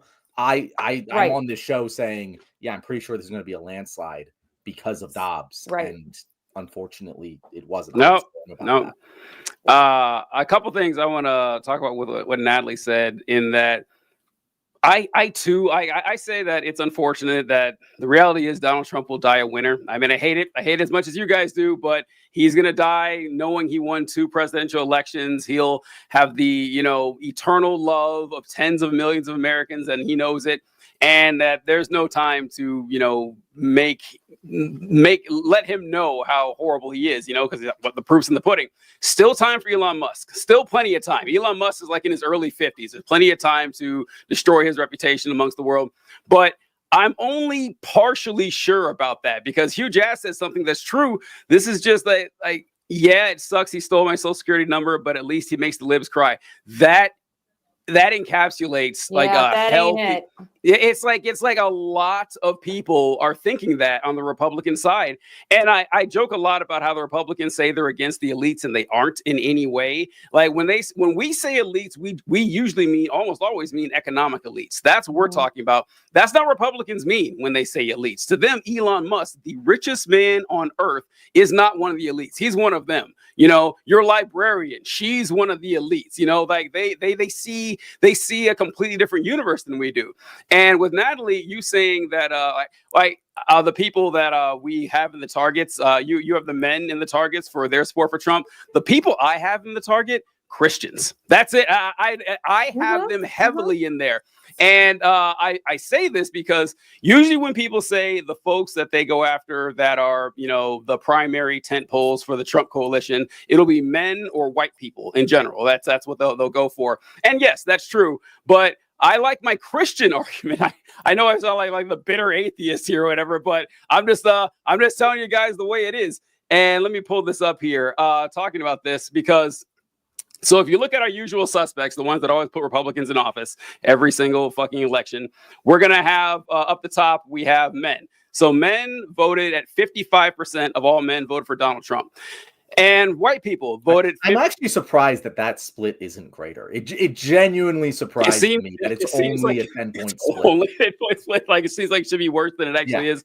But white people voted for Trump at 55%, kind of cringe.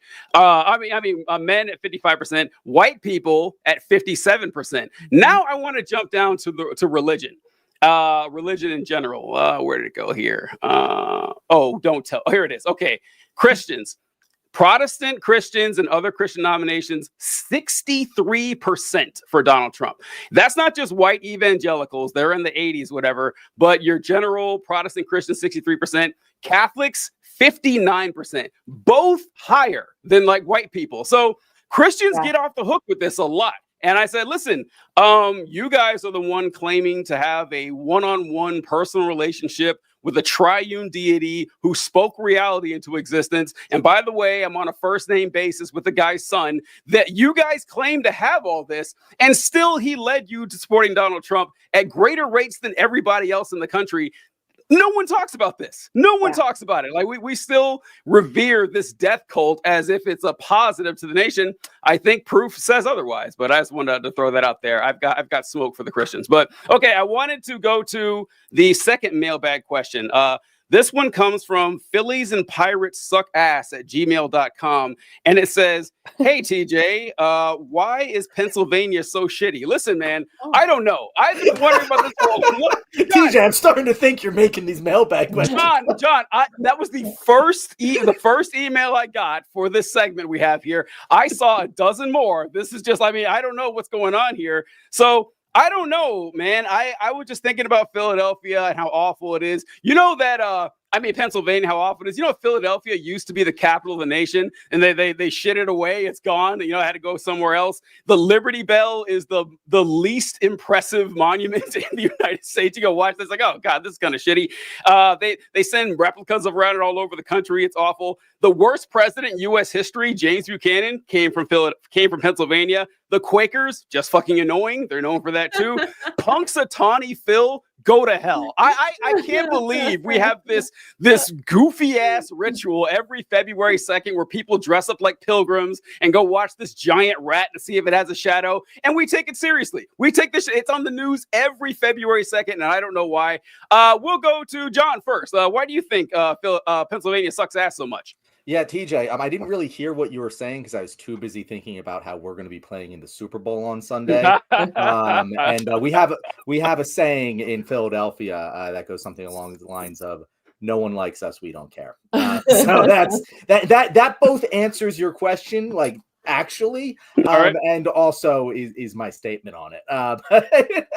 Pennsylvania is a weird fucking state because you have, as you said, you have Philadelphia over where I am. You have Pittsburgh over where Natalie is, and then you have Alabama in the middle of it, just random. True. And it's a very weird dynamic in the state, especially where I grew up, which was like right on the outskirts, like right on the dividing line between Philadelphia and Alabama. So like I had people from the main line going to my school, and I had people from like the fucking sticks who grew up on farms.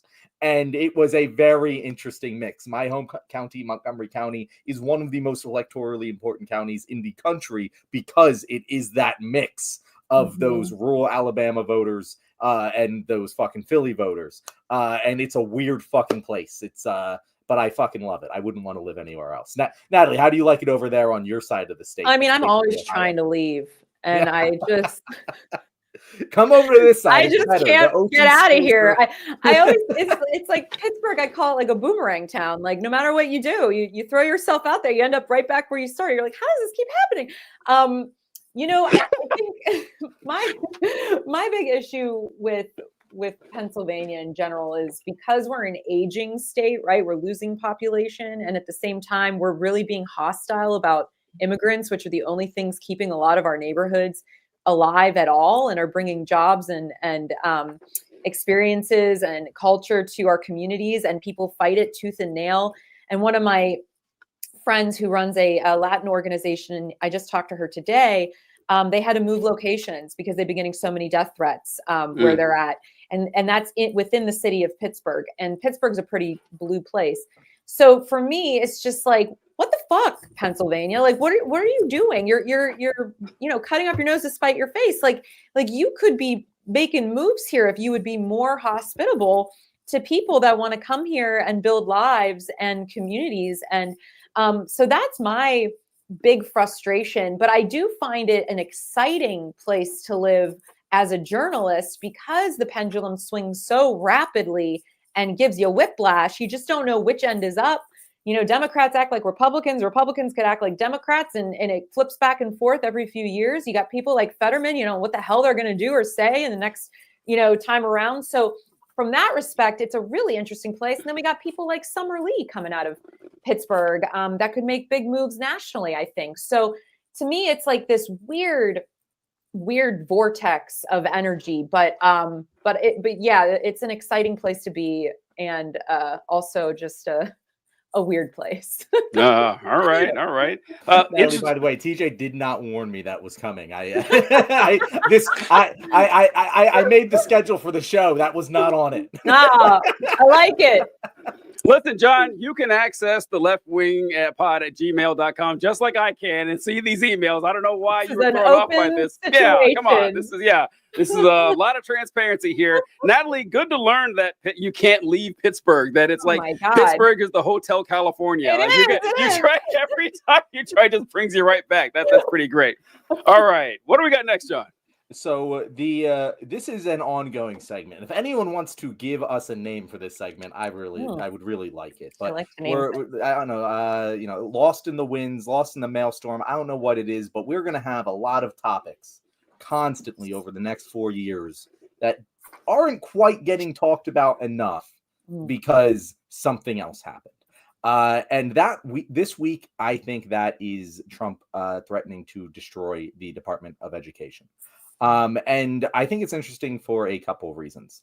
One being that it doesn't actually align with his goals. The Department of Education has been a big Republican bugaboo for a long time, but Trump also wants to use the Department of Education to re-educate America's youth to be more patriotic and hate trans people. I can't imagine any historical parallels to a leader doing that sort of thing. But he's trying to destroy it. And it's one of those things that's very hard to destroy because Congress has passed a lot of bills that only the Department of Education can go through. So even Donald Trump in his executive orders, which have been terribly written from a legal perspective, even this executive order was like, hey guys, we're going to try to start doing this, but I really want Congress to do this because I can't. So this is going to be a battle over the next 4 years. This is going to be ongoing. And in my opinion, God, we have 4 years of this. Sorry. It just the minute you said it, I'm like, it's like, aren't we done yet? Have we suffered enough? To tease our final segment today, we're doing a tier list, and I named it in my message to TJ and Natalie. It's going to be called Tier List: Trump's Wall of Shame, ranking Trump's worst moves of the first. Wait, how the fuck has it only been 2.5 weeks of this shit? That is what we're going to be talking about. But with the Department of Education, this is going to be a long battle.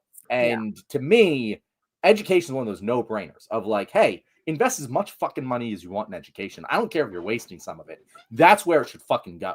Like, let's educate the next generation because they're the ones who's going to be taking care of us when we're old. And for whatever reason, I know why conservatives hate education, but I've never really understood the argument that they are making in reality. Because I feel like that should just be so blatantly obvious to everyone.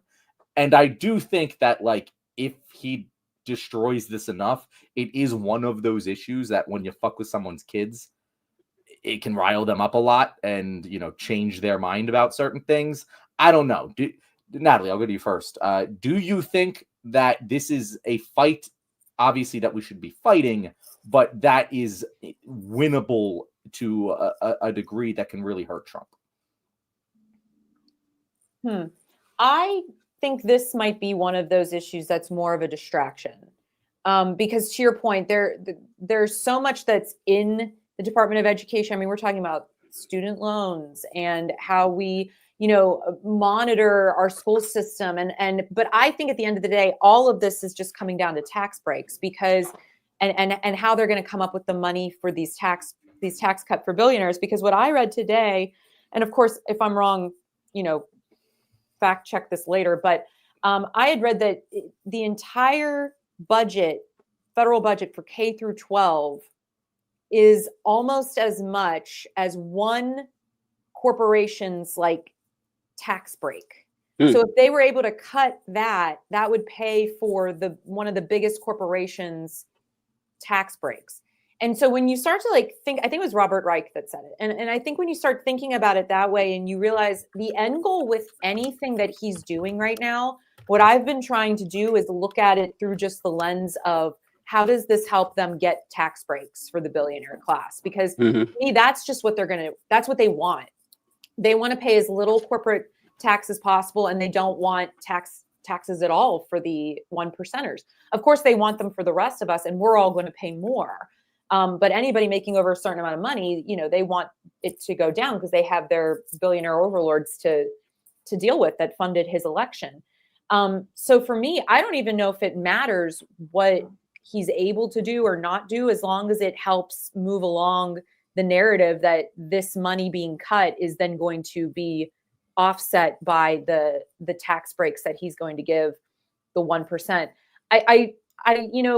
You said something where I hope when you mess with people's kids, that gets them. I feel very unsure of that anymore, because I thought COVID, that messed with people's kids, not having clean air in their schools. I thought things like that would really rally people. They don't want their children to be ill all of the time, but instead they turned it into this like anti-vaxxer, rally, which was wild to me. So I don't know. I could almost see them somehow turning it against themselves, which they seem to do a lot of. And that, I think, is what makes me sad, because they don't have the critical thinking to really put the pieces together. And they're just going to be passing that around and generationally. So then their kids aren't going to be able to be thinking critically about these issues. And I saw something too, to TJ's point, about where the Christian fundamentalism falls into play, where they want to start promoting education around young girls. I saw this with Mike Johnson about the benefits and the importance of having children, and promoting that to very young girls. And so this idea of, once again, forcing women back into the home space, indoctrinating them at a very young age so that they think that's normal. So there's a lot, John, to really tease apart here. I don't know how successful he'll be on any one of these issues, but as long as it gets them closer to their goal of shutting down all public funding for everything that is not a tax cut for a billionaire, is really, I think, where this is all headed. Natalie, I don't know if I think it's a distraction because this has been this has been a Republican thing for a long time. Yeah. This is something that I'm not saying it's all a distraction. I just mean the idea of like shutting the whole thing down. I don't know if that's going to actually happen. I feel like that's more of like a grab you by the headline energy. But yeah, I see what you're saying. Yeah, it's like the Republican war on education, or the conservative war on education. I mean, it's always been there. You can go back to Edmund Burke, honestly. Like the slack-jawed rubes don't deserve this education. We need the divine bloodline chosen by God to actually lead us. Why are we bothering teaching these folks anything? And this goes down to what was her name? Caroline. What's her name? The press Caroline Levitt or something. This is a short clip, but this is someone asking her about Trump's threat to shut down the Department of Education. And she said something that I've heard 1,000 times from conservatives about what they believe the purpose of education is. And like I said, it's a short clip, but it speaks 1,000 words. There we go. As the mother of a child, I want an education system that helps my child read and write, teaches him math, nothing else in the classroom. And the president is wholeheartedly committed to we can make academia great again. All right. God, I can't stand her. I'm sorry. She's awful. She's awful. She's awful. She is business Barbie. That briefcase is fucking empty. There's nothing here. Yeah, she's terrible. But this is something Republicans said a long time. They think the concept of public education is woke, is Marxist indoctrination nonsense. The kids should learn to read. They say reading, writing, arithmetic. They say it all the time. The idea of teaching them science, history, poetry, critical thinking is anathema to them. And I think that it falls into place with like what the conservative movement wants, is that they want worker bees who aren't thinking too much about what's going on around them. And that goes in line with what Elon Musk wants too. So I am kind of scared of that. I think that it really does signal like sadness for our future there. And with what you guys are saying about protecting the kids, I think I'm with Matt. I think they will see it as protecting the kids. At least Republicans will. I don't know about your average American, and how they're going to feel about that. But a solid portion of the country is going to say, yeah. I mean, look what Republicans have been doing the last, I've been paying attention in maybe the last 4, maybe 6 years with rolling back child labor laws. I feel like every election, every 2 years, another state is saying, yes, let's roll back these child labor laws. We are hell bent on bringing back the Gilded Age. Down to Donald Trump bragging about how he wants to be the next William McKinley. We really want to return things back to the 1880s where, school's not all that important. The children yearn for the mines. And that's the direction we're going. So I take the threat pretty seriously about they may not be able to shut down the Department of Education. The student loans are a big thing. They say, okay, well, if we shut them down, then the loans go away. And, the Republicans don't want to let people off the hook with those student loans. So they may hold on. Do they go away? Because I was reading that that's not true. Oh, isn't it? Oh, all right. Well, I see. It's one of those things where I don't think anyone actually knows the answer. I'm not calling you out, TJ. I honestly don't know because I read the opposite. It's like, no, that doesn't mean that they're going to go away. So I would bet my bottom dollar that even if they would have gone away, somehow like Elon Musk just acquired. Somehow they bring them back. Yeah. Even if you paid yours off, they're back now. Yep. And so if they get rid of that stipulation, then there's nothing stopping them from doing it because they want to return everything to the state level. And honestly, curriculums are still decided by states. States already do that. Schools would just lose the Department of Education went away, schools would lose a shitload of funding. And especially for funding for like handicapped students or stuff like that. And it would make public schools weaker, which is what they want to do. Like they can't. This is why they're always pushing the ideas of vouchers. They want to weaken public schools to the extent that no one trusts them. No one wants to send their kids to them. And people who can't afford to pay for private tutors will send your kid to work. We need the workers anyway. So this is it's a dark time and it's just going to get worse. So here's the angle I think both of you are missing slightly in that you brought up child labor laws, TJ, and you brought up COVID, Natalie. And the thing that you have to remember is that as much as people do care about their kids, they care more about themselves more often than not. And the thing with child labor laws is that every child that is hurt by child labor has a parent telling them to go make that money, son. And the parent wants the kid working or else the kid wouldn't be working. With COVID, the thing that pissed people off about COVID the most wasn't that their kid was in danger. It was that they had to fucking be around their kid more often, that they had to change their life in order to accommodate their kid now because the babysitter that they sent them to for most hours of the school day wasn't available anymore. That's what pissed people the fuck off. Again, I'm not speaking for everyone here, but that was a lot of the impetus for the anger surrounding that. A lot of good people did not feel that way. They were angry for the good reasons. But the Republicans, that's why they were angry, right? This pisses the parents off. Because if you cut the funding, suddenly all those after-school programs, all of those busing programs, all of those things that were taking care of the kids for parents, and, not to disparage anyone, there's a lot of parents that need that because they need to work 2 jobs, put food on the table or pay rent, But that's going to directly impact the lives of the parents and the kid. And I think that is what does have a significant impetus for change in political circles. It's going to go on the local level and it's going to go up because if people are angry that their kid is home instead of at school anymore, who gets blamed for that? The guy that cut the Department of Education. It doesn't take a genius to explain that. You don't need a chart. It's right there. Well, can I add to it? Because I think we all kind of came to the same point, but none of us have really said it. And John, you kind of put that third piece in the wheel here. So we've got child labor weakening, we've got COVID and just viruses in general, public health. And then we've got this idea that parents, care about themselves more than their kids. Okay, we'll go with that. if we look at that all from the 10,000 view, what it really comes down to is economics, right? We're frustrated with the kids being home because we have to work. And then the 5 minutes that we have to ourselves, my kid's running around and I don't get a break.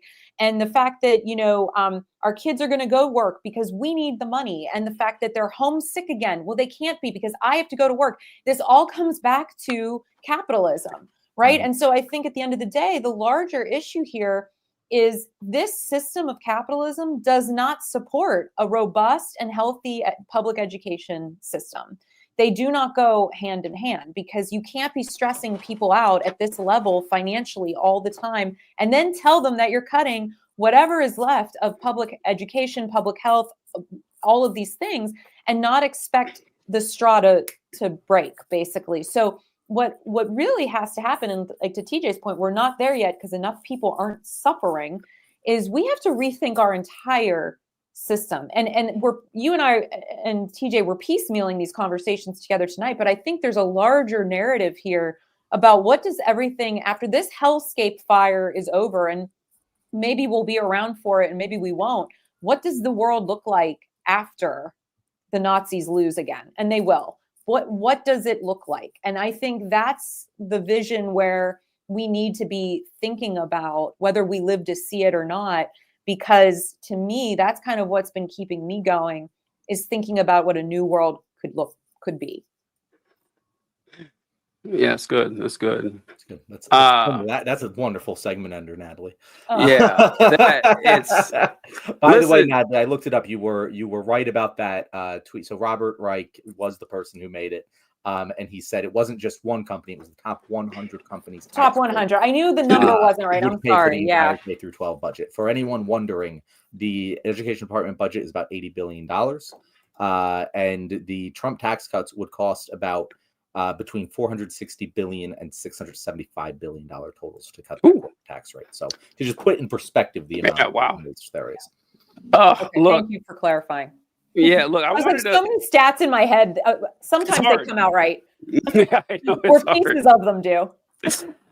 This only like tangentially related to what we were talking about with parents, but I just want a story I wanted to bring up here about, John, you saying that a lot of parents don't care about your kids. God, you're right, man. So many parents don't. I mean, did you guys know that anybody can be a parent? There's no test for it or anything. There's no qualifications. Literally anybody can do it. People do it on accident all the time. They do it on accident, which is a real shame when you see that happen. And you know people who are trying to become parents and they can't. And it's like, oh, God, God has a great sense of humor, a cruel one. But I was an Army recruiter for 4 years, and judge me if you want, whatever, fine, I know. But guys, I remember being really worried about a couple things. And the primary thing I was concerned with was, parents like grilling me, and as they should, right? I was like, and have all my answers ready, and tell them what's going to happen. And in 4 years happened single-digit times. Incredibly, really? Yeah, I was stunned. I was stunned by a lot of things as a recruiter. That was one of them. You didn't have a lot of Italian mothers dropping their. I'll love to look back. I'll have to look back and see how many were Italian. But listen, it was so fucking rare. I couldn't believe it. I was dealing with 17, 18, 19-year-olds or 20 or 21 who were living with their folks or whatever. And a lot of the times I'd be doing like their contracts and their paperwork and their testing and stuff and getting them ready. And it's like, so do your parents like have any questions? I said, yeah. Do they know you're here? Yeah. And I'd see them 5, 6, 7 times. The parents would show up for the enlistment ceremony. The parents almost always showed up for that. But that was the first time I saw a lot of them. Like a lot of times. And I was just thinking, man, my dad was in the Army. And if I'm at the recruiting station as a high school senior, you bet my parents would be there. And they know what they're going into. These folks have no idea what their kids are signing up for. That happened more often than it didn't. And that was kind of stunning. So, and I'd seen stuff like this before, like working in education where I was dealing with a student who was 15 years old and they weren't coming to class, and we'd have, meetings with the parents, and the parents would be like, well, how do I make my kid listen to me? They're asking me, a 21-year-old, how to make their kid listen to them.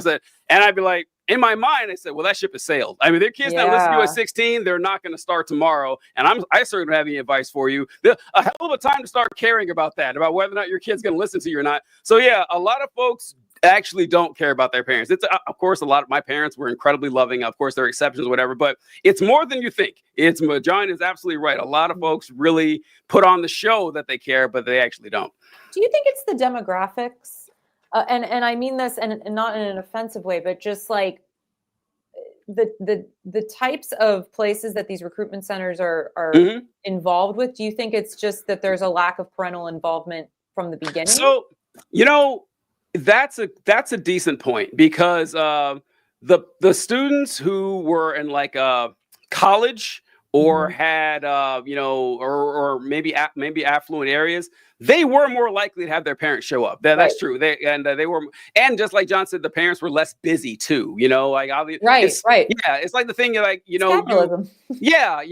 guy with one job is doing fine. A guy with 5 jobs broke as hell, and so their parents, that they may not have had the time to show up as well. That's a fair point too, and it's I don't know. It was just sad to see. It was really sad to see whenever I was thinking the guy right now, when you mentioned, I had a kid whose dad was in the FBI and he was a junior in high school. I know John's like, what are we doing here? But he was a junior in high school and he wanted to join the Army so bad, like more than anything. I said, all right, man. So I dropped his contract. He got like a 92 on the ASVAB. He could have gotten any job he wanted. And I was like, man, I can make you a satellite technician. I can get you set up. And he goes, infantry. I want to be infantry. I want to be on the ground. I want to go to Ranger school. I said, are you fucking insane? You could do anything you want. I was like, in fact, just go to the reserves and go to college. You say, nope. And then again, I know that happened a lot. That happened a whole lot too. But then again, these are young men. Of course, they're going to want to do that shit. But I don't know. All right, we only got a few minutes left. John, what's the last segment we have here? The last segment is our wonderful tier list segment. So we are going to be ranking, and we are probably going to be coming back to this tier list, but just ranking the worst moments of the Trump presidency so far. As I said, it's been 2.5 weeks. Kill me now. But this is our tier list, and I have several options for us. But yeah, we have these tiers. Did it start? Am I sharing? I'm not sharing. No, I feel like an idiot. We have these tiers. We have. Can you zoom in? I can't see it. I don't. Because TJ's old and can't see things. It's small. Am I wrong, Natalie? Can you see? Small. Yeah, thank you. Is that better? Oh. Can you guys see this? I can't read the colors. I'm bringing it in. So we're going to zoom even more. Okay, there we go. So straight up Nazi shit. Straight up Nazi shit as our top tier. All right. Awful even for Trump as our second tier. Awful's misspelled. Just saying. God is. Yep. That I'm just going to own that one. And we're going to move on. Bad for normal politicians. So things that are bad, but it could be worse. All right. Common Trump bullshit. Like renaming this isn't an option, but renaming the Gulf of Mexico to the Gulf of America. Yeah, whatever. Common Trump bullshit. And then I also it depends how it plays out here, because there's going to be some things where we don't really know right now how bad it is, but it should definitely be on our radar. So here are our options. We'll start with the secretaries, right? Pete Hegseth. Where do you guys think that Pete Hegseth, as the Secretary of Defense, should be on this Nazi list? Yeah, no, it's a pretty easy one, right? I don't want to hear anyone argue about that. Pete Hegseth is the Secretary of Defense. Not only is it straight up Nazi shit, but it's also the dumbest shit imaginable. I know. Wait, can I just ask TJ a question, since you have the military background? I've been wanting to ask you this, and I just haven't yet. Please tell me that the Pentagon and the people inside the Pentagon are just going to fucking rag on him when he's not around, because I just can't imagine that they're okay with this Fox News weekend anchor National Guard. Please tell me that they're going to really make his life hell. I mean, I would hope so. They're definitely going to dunk on him, but people dunk on their leadership all the time. It doesn't matter, right? I mean, he's the boss. You got to do what he says. They are definitely offended at this fucking loser who Okay, that's what I wanted to hear. You get those guys to be secretaries of defense, and once again, I'm not like saying that these people are saints like Lloyd Austin. Like these people are 4-star generals. All right, these guys have 35 years of military experience. Pete Hegseth was a National Guardsman with 13 years in the Guard or something like that. I have like 5 times the military experience that he had just because I was active duty and everything. I don't think he ever held a company command his entire time. I'm pretty sure he was in the military. It's just, I don't know. And, not to mention, like you said, the straight up Nazi shit. He's got the weird, Knights Templar tattoos and everything like that. It's just, it's a fucking joke. It is straight up Nazi shit. I agree completely. Perfect. And he's a rapist. Okay. And he's a rapist. Yeah. Also, someone who's going to be a friend of the show, I think, Kristi Noem. I think Kristi Noem is one of those ones, and she was the shit. She was governor of South Dakota. Yeah, she was governor of South Dakota, the puppy killer. She was the puppy killer. Yes, Homeland Security. That was her department. Mm-hmm. Yeah, I think putting the person that kills their dog as the secretary of the Department of Homeland Security is pretty bad. I don't think this is a Nazi shit move, but I do think it's awful even for Trump. What do you guys think? Nazi. Nazi. Hands fucking down, Nazi. She is awful. The things that she has said about immigrants and what she wants to do with that power she has, Nazi. Okay. I'll put it in straight up Nazi shit. I definitely think it's less Nazi shit than Pete Hegseth, but I wouldn't doubt to be surprised that she becomes very Nazi shitty. Yeah, I'm not gonna go straight up Nazi shit because I think Pete Hegseth is too Nazi even for an average Republican. Of course, your average Republican has a lot of Nazi. She's a white woman. This is why you guys don't want to put her straight up Nazi. No. No. Don't underestimate. This is no. Hear me out. I'm going with depends on it plays out. I'm going with depending on how it plays out because last episode, Natalie, we were talking about Kristi Noem. And how every time she's on TV, she wears successively crazier and crazier outfits. She's going to show up dressed as a spaceman or something. I want to see how far this goes. I want to see how far she takes this costume thing going until she's unrecognizable. So that's of course it's an absolute shit show, but I'm going to rank her a little bit low because at least I find the way she dresses entertaining. Natalie, I'm going to tie break this by putting it in depends how it you guys you're misreading. You're Natalie, all right, it's fine. You have an open invitation. The first time she does some straight up Nazi shit, you're coming on the show to tell us we told you so, and we will. I really hope that never happens. I hope I'm wrong. I hope you're wrong too. But I know I'm not. So. I will. That's why I'm depends how it plays out. It could play out Nazi shit. I'm 100% confident this guy is a Nazi.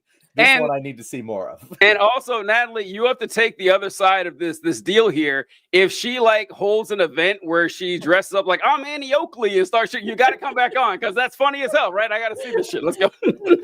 I hope that's why I'm back on. Yeah, I really do. There's been a couple other confirmations. I was going to put RFK on this list, but he hasn't been confirmed yet, or at least I don't know if that happened today at some point, but since I made this list, he wasn't confirmed. But this is someone that a lot of people aren't familiar with, Sean Duffy, Transportation Secretary. I don't know a lot about Sean Duffy, but what I do know is when Mayor Pete was in charge of the Department of Transportation, planes weren't falling from the sky. And I do know 2 weeks. I do know that when the first one happened, we were like, okay, there's a lot of factors that could be at play here. I'm not really sure what's going on. When the second one happened, 15 fucking miles from me. Yeah. And by the way, just in case anyone hasn't heard this, there was a child, an 11-year-old boy, who protected his little sister and got a piece of metal plane stuck in his head. He, unconscious, went to the hospital. He woke up. You want to know what the first thing that kid said was? I know. Did I save my sister, right? Something like that? No, that was the second thing. The first thing he said, because his dad said it's Monday, he said, did I miss the Super Bowl?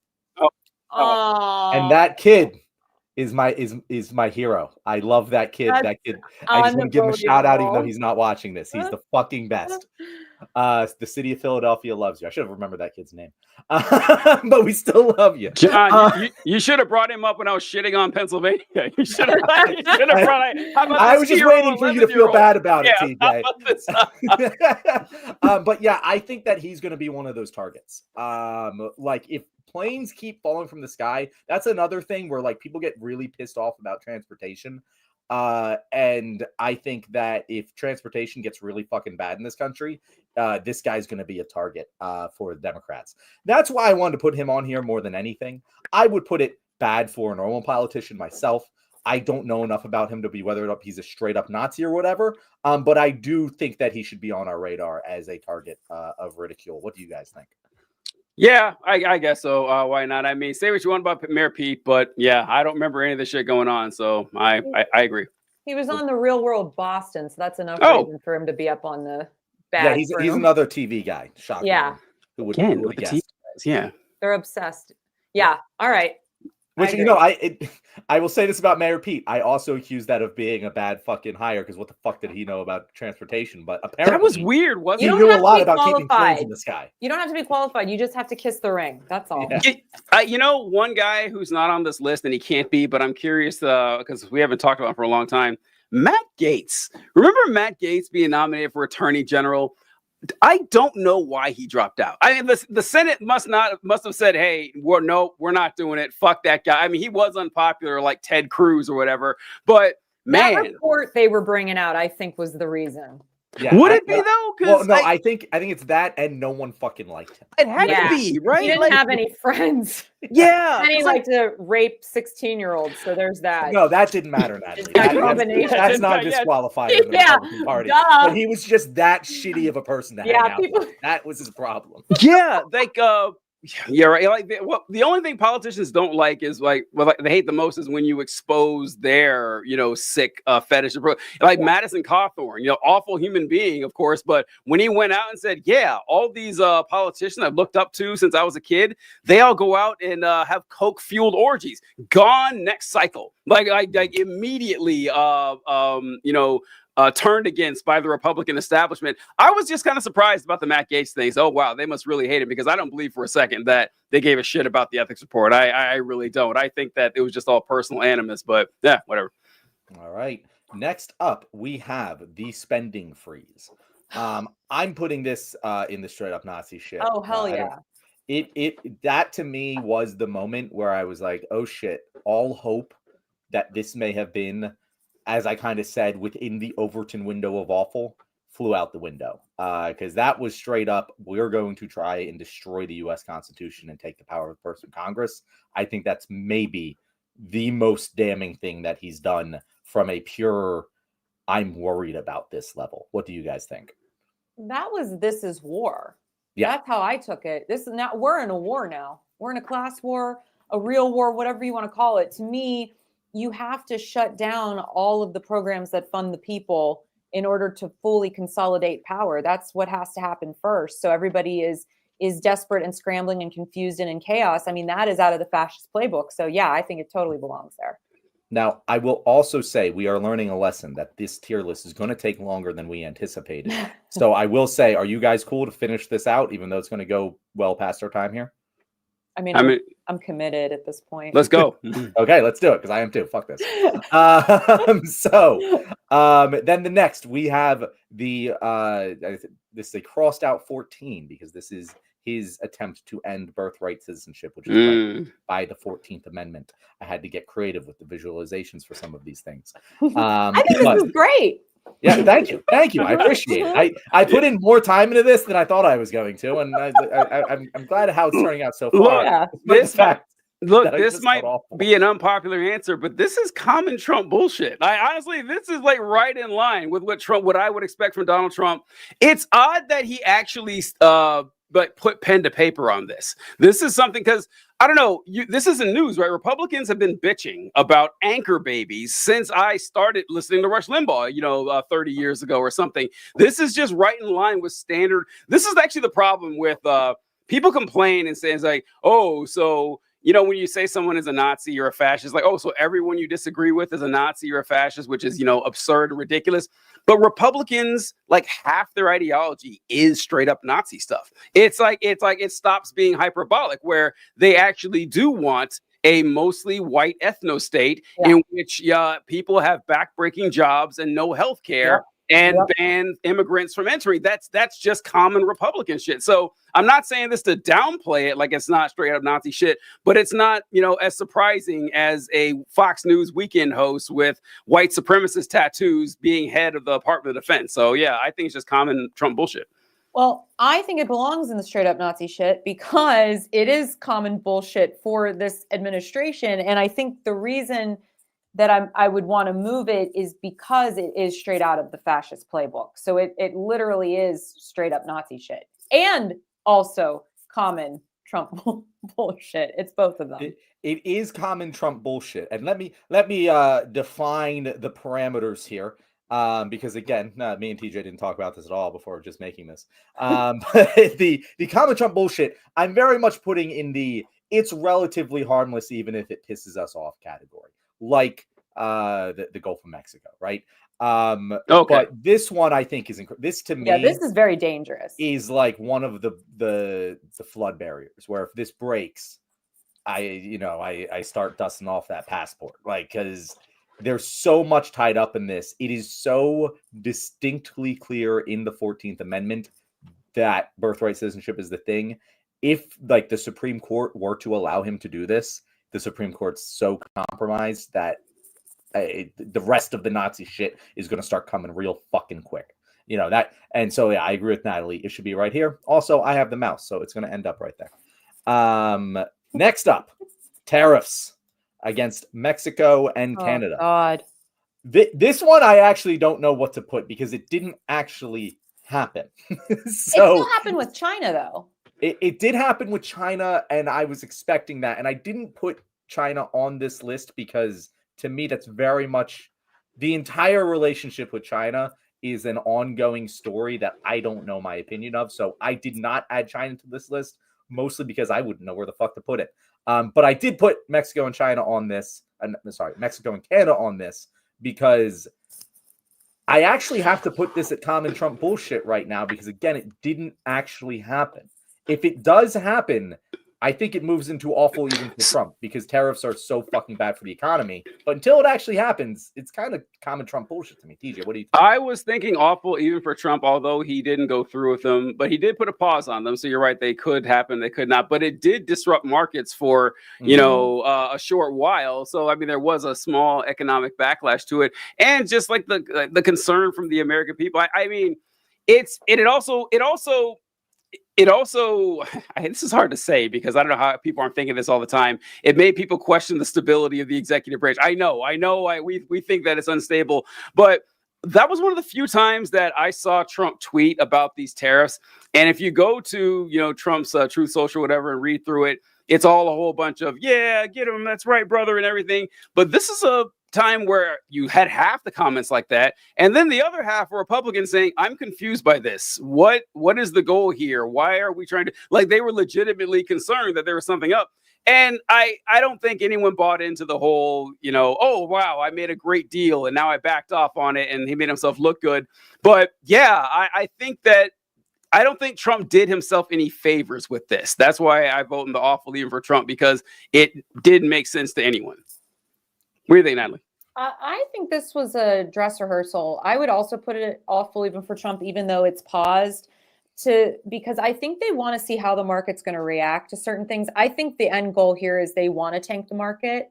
So then a few of the big rich players can come in and get everything up for real cheap. And I do think that this is part of a larger scheme. And I think they were testing waters here to see what would happen. And that's my conspiracy theory for the day. All right.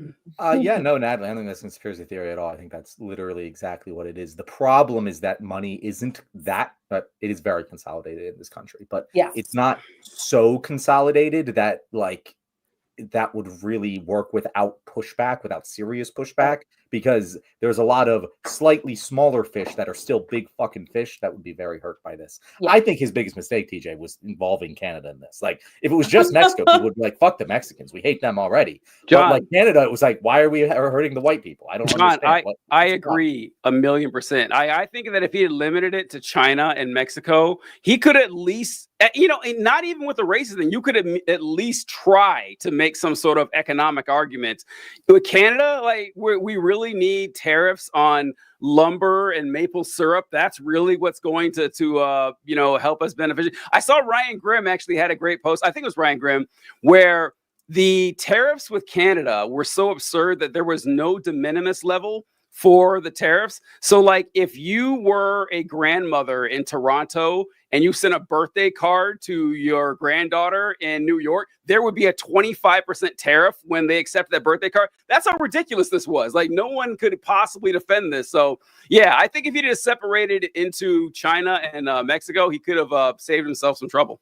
Yeah. And by the way, Natalie, it's very much not a conspiracy theory. The very, very explicit reason why these people want to switch, and they're talking about it openly, from a income-based tax system to a tariff-based tax system, is that when you tax income, it's much harder to hide than consumption. Right. The fucking billionaires of this world, they get a lot of income, but spend far less of it.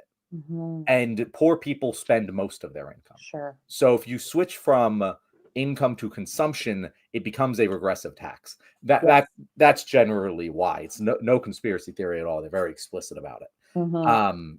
Paris Climate Agreement. And we'll also talk about this at the same time as the exit from the World Health Organization, because he did both of them at the same time, and they are kind of, thematically related to each other. So, Natalie, I'll just throw to you first. Paris Climate Agreement, World Health Organization, is one worse than the other, and where do they go? I mean, they're both so terrible, especially him doing this right on the heels of the LA wildfires and with the avian bird flu. I think in the climate, pun intended, that we're in, I would put this at awful even for Trump. In a different time, I might say this is either bad for a normal politician, but I think in the current situation, everything right now, everything that I'm reading about the avian bird flu and everything that I'm reading about the climate disaster, this is such a bad idea to withdraw from both of these organizations in this moment, in my opinion. So I'd put it awful even for Trump. I would torn on this one. So the World Health Organization, well, I would TJ, if you're torn, let me go, because I have a more solid opinion. We'll let you tie break. Because while I agree with you, Natalie, just the actual move of this, especially in this time, is incredibly dangerous. I do think there's like a wins above replacement argument to be made here. And after having seen us go from Trump to Biden and how Biden handled both climate and public health, it wasn't actually all that fucking much better. Better for sure, but the gap in between the two, not too much. Like, I don't feel like we did that much better when we were in the Paris Climate Agreement than when we weren't. The World Health Organization, we just fucking spit in their face during the Biden presidency, just a little bit less than we did during Trump's presidency. So, like, I would put this more bad for a normal politician. It's bad, but, like, in terms of Trump shit, this is kind of expected, and how much damage is it going to really do over what we were already doing? That's kind of the way I feel about it. So, I would put them in two different categories. I think that I was thinking World Health Organization in either awful for Trump or bad for a normal politician, one of the two. The Paris Climate, though, that one I would honestly put under common Trump bullshit, because the the World Health Organization, they're sharing data and there's research and everything involved in there. The Paris Climate Accords, though, there's no teeth there, right? Like, no one is forced to go. Trump could, even if Trump stayed in, he wouldn't have followed it anyway. So I just don't think it would have mattered if you were in the agreement or not. He's just, I'm just going to fucking ignore it. Like they always could. At least there was like more tangible positives, I think, with the World Health Organization than the climate accords, because you can just fucking ignore the climate accords. So I would put them in two different categories. Okay, well, I'm going to say we'll keep World Health Organization in awful even for Trump because both of you feel kind of that way. And we'll put Paris Climate Agreement in bad for a normal politician. Since Natalie feels very strongly about it, this is where I feel, and you're here. So we're just going to split the middle. All right. Oh, and by the way, when people are watching this, definitely let us know in the comments how wrong we are about each one of these, because we're going to be doing this again. We're going to keep this. We're going to keep adding to it. There's going to be a lot more bullshit to put on this list. It's going to be an evolving project that we have over the next 4 years here. Gitmo. Oh God! Gitmo. Well, that one, yeah. Come on, yeah, that's an easy Nazi one. Nazi. Yeah, the question isn't is it Nazi shit. The question is where does it go within the Nazi shit tier? Because it is as Nazi shit as it can get. It can't. Yeah. It's got to go first, right? Yeah, I would put it first. Oh, I see. You're also ranking them this way. They're not just going up there. Yep. This list is vertical and horizontal, folks. We've got a three. Natalie does not watch many video game YouTube channels. No, she doesn't watch Natalie doesn't watch Sopranos or Mad Men or watch video game shit. It's like she's not even one of the dudes. Like, what is going on here, Natalie? Natalie, you're a terrible third. You're a terrible third. Never been told that. Sorry. Well, me neither. But we need more. I mean, I guess if I never got up, but I don't know, TJ. When I'm looking for a third, I always Okay, I'm with you. I'm with the bros now. I got All right, let's go. All right. So okay, closest to the title on the horizontal is the most Nazi of Nazi. The most Nazi. Yep. Correct. Okay. Yes. Exciting. So all right. I mean, Guantanamo Bay is one of those ones where, like, I'm I'm not.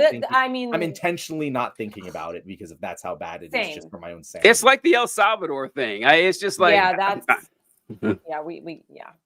one. I also was like, I don't think that's actually gonna. That seems so. I've said that so many times though, where I'm like, oh, no way. Oh, okay, all right.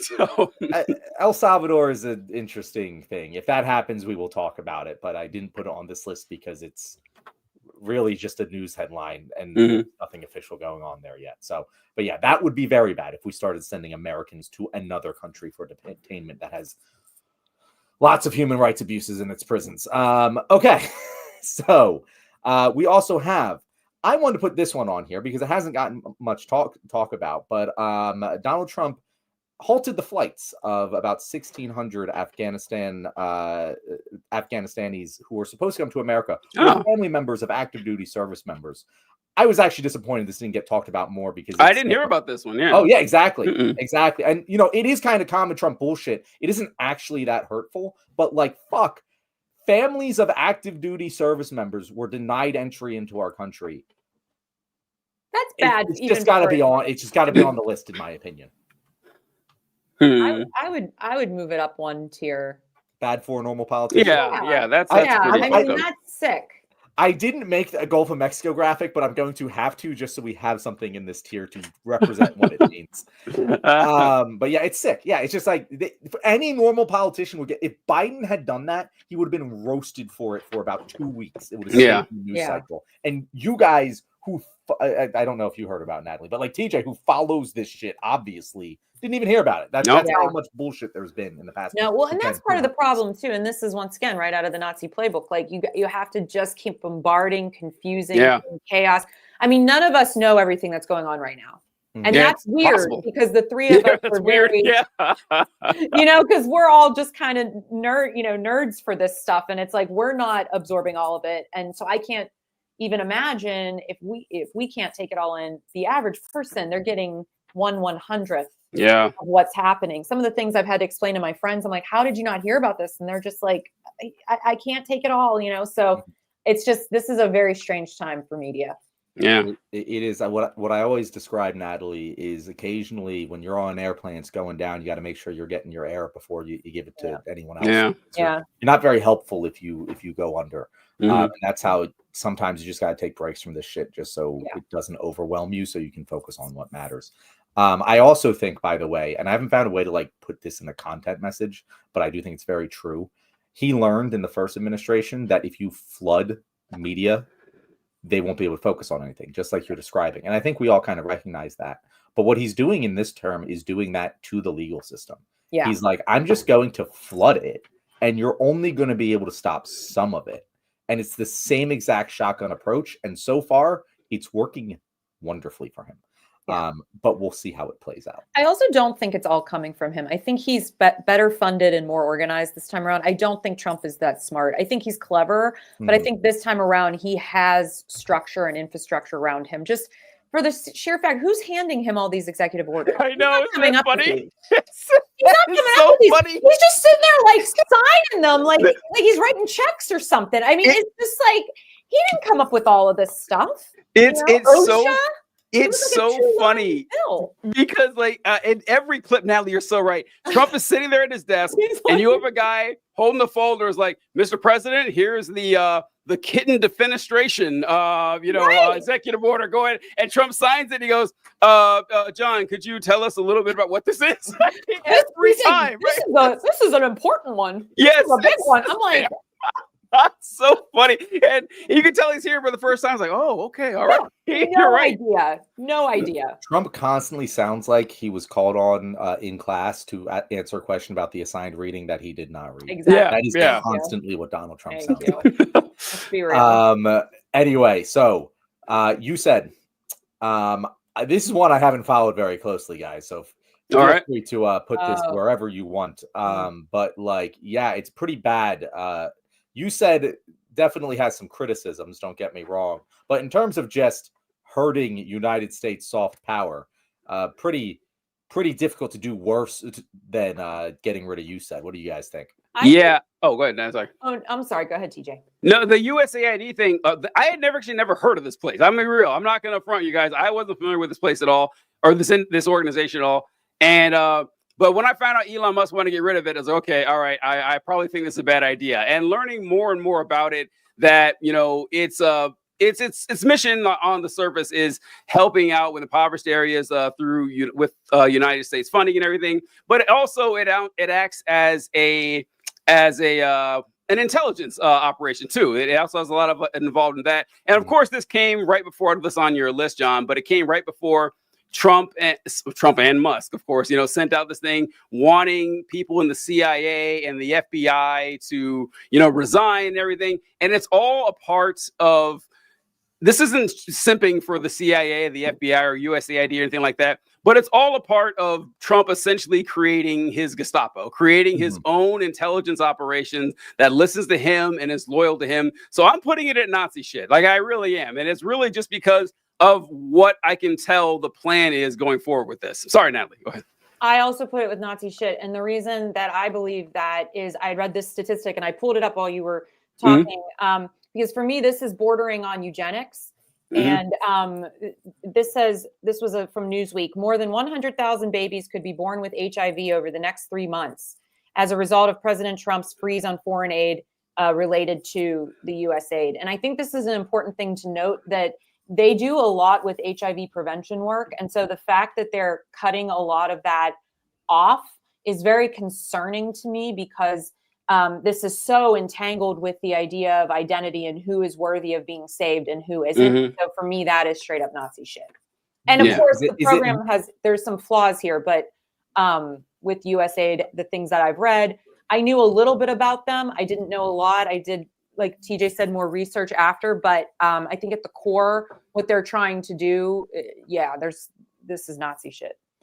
Is it more or less Nazi shit than Pete Hegseth? So, okay, I was just looking at that, because now that I understand this game better, and I started thinking about, who could do more damage. And I think the sheer fact that 100,000 babies in the next 3 months feels more urgent than the potentiality of what Hegseth could do in the next 3 months. So for me, it's just a sheer philosophical numbers question, but I am open to debate on that. I voted above Hegseth too. Yeah. Because I think Musk is a more dangerous Nazi than Hegseth. And this is kind of like Musk's thing, I believe. Yeah, I agree. Okay. I agree with I don't have to agree.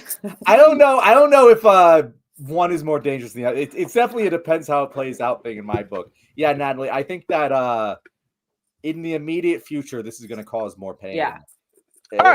Hegseth has a lot of opportunities on the table to move up the rankings, and I hope he doesn't. But I just think he has the higher ceiling, shall we say? I don't know. I think Musk has a higher power level than Hegseth. Like when it comes to the damage he can do, and I mean, and his. I guess that we're only talking about USAID, so I don't know. But exactly. Yeah.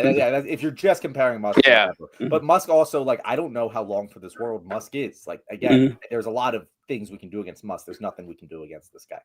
You know, he's locked in there now, and that's problematic. But I'll put you said there. I'm cool with that. We'll see how things play out. The other thing I will say, you said, like the CIA, like the FBI, it is a bit of a bugaboo in some leftist circles because of bad things that it has done, on top of good things that it has done, as Natalie mentioned. That is kind of par for the course with the U.S. government, right? But I will say there have been some leftists who are like, no, this is a good thing. I'm like, fuck you. No, it's not. Because even if you were like, this was your mortal enemy and you wanted him dead, the person I want replacing him is not fucking Donald Trump. It's going to be worse. It's going to be worse. Whatever replaces this, even if you think this was bad, is going to be so much worse.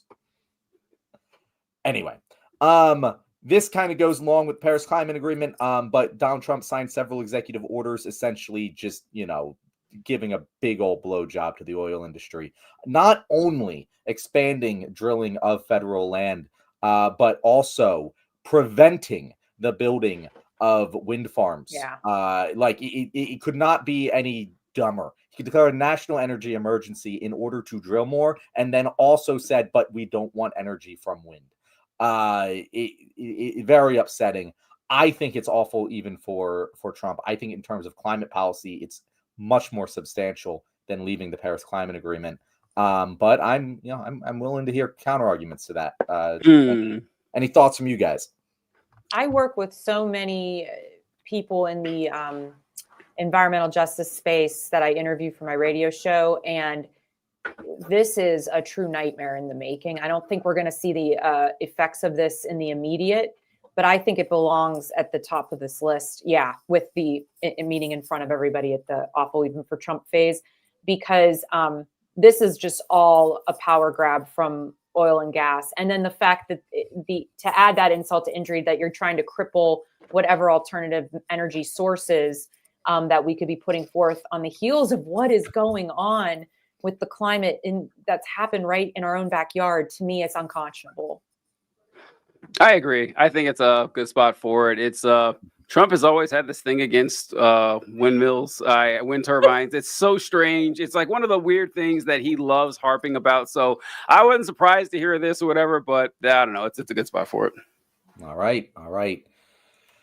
Trans people don't exist anymore, according to the U.S. government. What do we do about that? Where does that Nazi? Yeah, it's like the first Nazi maneuver right there. Yeah. Like that's one of the first things that they did was the hyperfixation on sexuality and gender. I mean, listen, like we're not being hyperbolic with any of this, straight up Nazi shit and everything, but just read what the Nazis said when it came to sexuality or gender roles or gender in general. It's the same stuff. It's the exact same stuff. I don't know what to tell people anymore. I get sick of saying this because no one cares.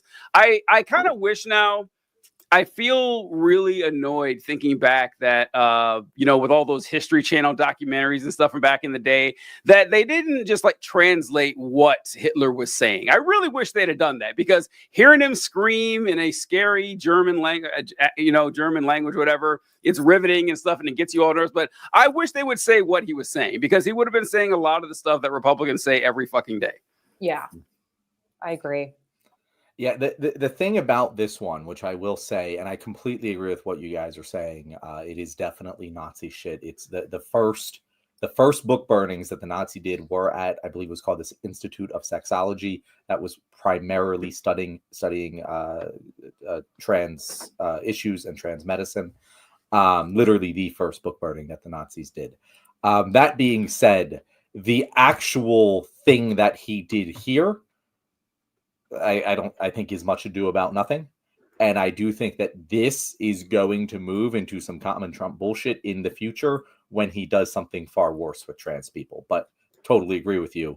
That that's his first move on the trans thing, and that is straight up Nazi shit. And I think the reason too it belongs up there is because this is going to create a lot of issues for trans kids right now, in the sense that they are much more likely to attempt suicide or follow through with dying from suicide. And so for me, it's sort of this self-imposed way of getting them to harm themselves without even having to do it.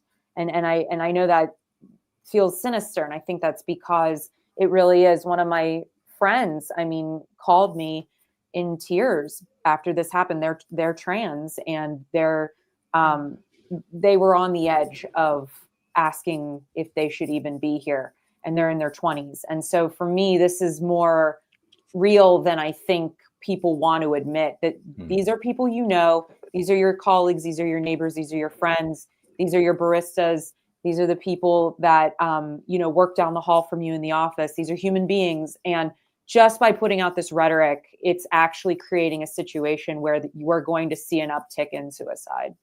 That's very true, Natalie. Whew. On that happy note, diversity, equity, and inclusion. And I'm going with this is not one specific thing, but the overall crusade against it has been very Nazi shit to me. Hell yeah. Like, the way he is throwing it around has been so bad, where he's basically just saying we need to fire all the black people. Like that, like it has already crossed the bridge of plausible deniability. We've been saying that DEI is the N-word to these people. It's just a replacement. But the way he's been talking about it and literally firing DEI hires, it could not be more explicit what he's saying. Just blaming planes falling out of the sky on, it was definitely common sense. It was the black people, it really has sat not too well with me. And I hate to pick between these two. I know. I wish I could put them on top. It's getting a little weird. Yeah, but it's because they're kind of. DEI involves LGBTQ as well, so they really do kind of go hand in hand. I'm going to put that one ahead of trans rights just because he has actually hurt people by firing them because of this, whereas no one has been directly harmed yet. But plenty. 4 more years for these guys to jostle around and see, what is what's on the menu for the leopards today, I guess. But I also think it's very clever that they did frame the idea of it being synonymous with Black communities, because it then further creates a space for racist white women to go, oh, DEI, okay, then it's not going to impact me, when we all know that white women have been the biggest recipients of DEI policy. Yep. And also other groups that have been completely marginalized and ignored, like the disability communities, they're going to be very much impacted by this as well. So it holds so many different spaces for hate and for ignorance wrapped up in that word of DEI, when if you watched the Grammys, and Alicia Keys said it, it's not a threat, it's a gift. Diversity, equity, inclusion, these are gifts. And so the fact that that people have reduced it to focusing in on one community and then using them as a scapegoat yet again is just adding salt to that wound. With the DEI, I was going to mention that, Natalie, about how the DEI thing had started where it talked about it's woke or critical race theory, corrective action. It was always black coded and everything. But very quickly with the DEI thing, I saw it just move immediately to people with disabilities, like immediately towards them. And how many times have I heard over this last week that the FAA is hiring blind epileptic dwarfs to be air traffic controllers and shit? And it's like, that was very eugenicist and Nazi coded too, because again, this is hard to do. This is hard to do because everything they say is Nazi shit. It's not hyperbolic, but I would definitely put it up there because it affects several groups of people. Yeah. All right. Last one we're going to go to here today, and unfortunately, this list is going to continue to expand. But we have the January 6th pardons, of the January 6ers. I'm gonna stake this out and say it's either common Trump bullshit or bad for a normal politician, because at the end of the day, what actually it's symbolically bad, but like, oh, I disagree. All right, go ahead, Natalie. I think it's awful even for Trump. I Really? I think it opened the door for more political violence in the name of Trump without consequence. And for me, that is something we should be taking very seriously, especially when some of these asshats got out and the first thing the one guy said was, I'm going to go buy guns. I mean, I think we just need to be taking these people more seriously and the threats more seriously of political violence. Yeah, God, I wish I could combine some of these categories because, it's obviously terrible. He said he was going to do it and everything, but I do want to see how this plays out because, like, after this has been over, in the week after the January 6th people were released, 3 or 4 of them went up right back in jail. Like, it's just like it's like, oh yeah, these are terrible human beings. That's right. So, seeing them, step on rakes again after giving a second chance at life has been kind of funny. And them having to go back to the relatives who turned them in, that's pretty funny to me too, that their lives will be miserable that way. So it's awful, but, I do want to see what happens. So yeah, I'll put it awful even for Trump. I think I put it up there. All right. I will keep it there with you guys. I do think that at the end of the day, this is something that's going to get swept under the rug, and we're not going to remember from the presidency and whatever. But you're right, Natalie. This does open up the door for more political violence. It will be interesting to see when there's political violence in Trump's name. Inevitably, if Trump pardons that person, that could get very, very bad. So real quick, John, this reminds me of something we talked about a while ago, like where Natalie's question, like, when does the violence start on our side? When can we justify it and everything? Because here's what I want to know. Let's say there's political violence for whatever reason to support the left. Do you think the next Democratic president would pardon them? Do you think they would? Because I don't think they would. No, I don't think they would. Yes, they wouldn't. We're playing two different. We're playing two different games here. Like the Republicans, say what you want about them, they're taking this shit seriously. January 6th, they did think the election was stolen, that their country was being taken away from them, and they fucking did something about it. And on our side, we got a whole bunch of firebomb the Walmart folks that aren't actually going to do it. And even if we did, no one would have our back. So yeah, it's going to be a tough fight ahead because our side is not taking it as seriously as we claim. Like the Republicans are right about that. Yeah. Anyway, that is our show, guys. Thank you for those of you who have watched our extra long extended edition of The Left Wing. If you enjoyed this video, whichever one you just watched, let us know what you think. If you disagreed with us, if you like the new segment format, we want to hear it all. And if you have any questions for us, definitely send them to leftwingpod@gmail.com. If you want to know where to find our wonderful guest, Natalie, how about you tell people where they can find you? They should know by now. You've been I appreciate always being on with you guys. I had so much fun as always. And you can find me on Instagram, Facebook, LinkedIn, Twitter, TikTok, all of them at Natalie Bencivenga. You can also go to my website, nataliebencivenga.com. And I just started a Substack newsletter, which has been super fun. And I think I'm up to like 80 some subscribers already, nice. Which is really cool in just a couple weeks. So if you want to check me out over there, I'm doing a Facts Over Fear newsletter, which is an extension of my web series Facts Over Fear that I do with Penn Capital Star. And yeah, I appreciate being with you guys. And you can also check me out on the radio, kdkaradio.com. Every Saturday, I'll be on this week from 2 to 5. We will make sure to follow your Substack with our new Substack as well. If you look up The Left Wing, we also posted our first Substack. So we got to do, I don't know how so cool. We're still learning, but we'll do a joint one at some point. I like it. Thanks so much, Natalie. Folks, we do hope you appreciated our extra long extended edition of The Left Wing this episode. And if you joined us late and you want to catch John theorizing about the extra long capacity of John Fetterman's throat, be sure to check out our first segment. We'll see what we got there. Catch you guys later. All right. Good stuff. All right.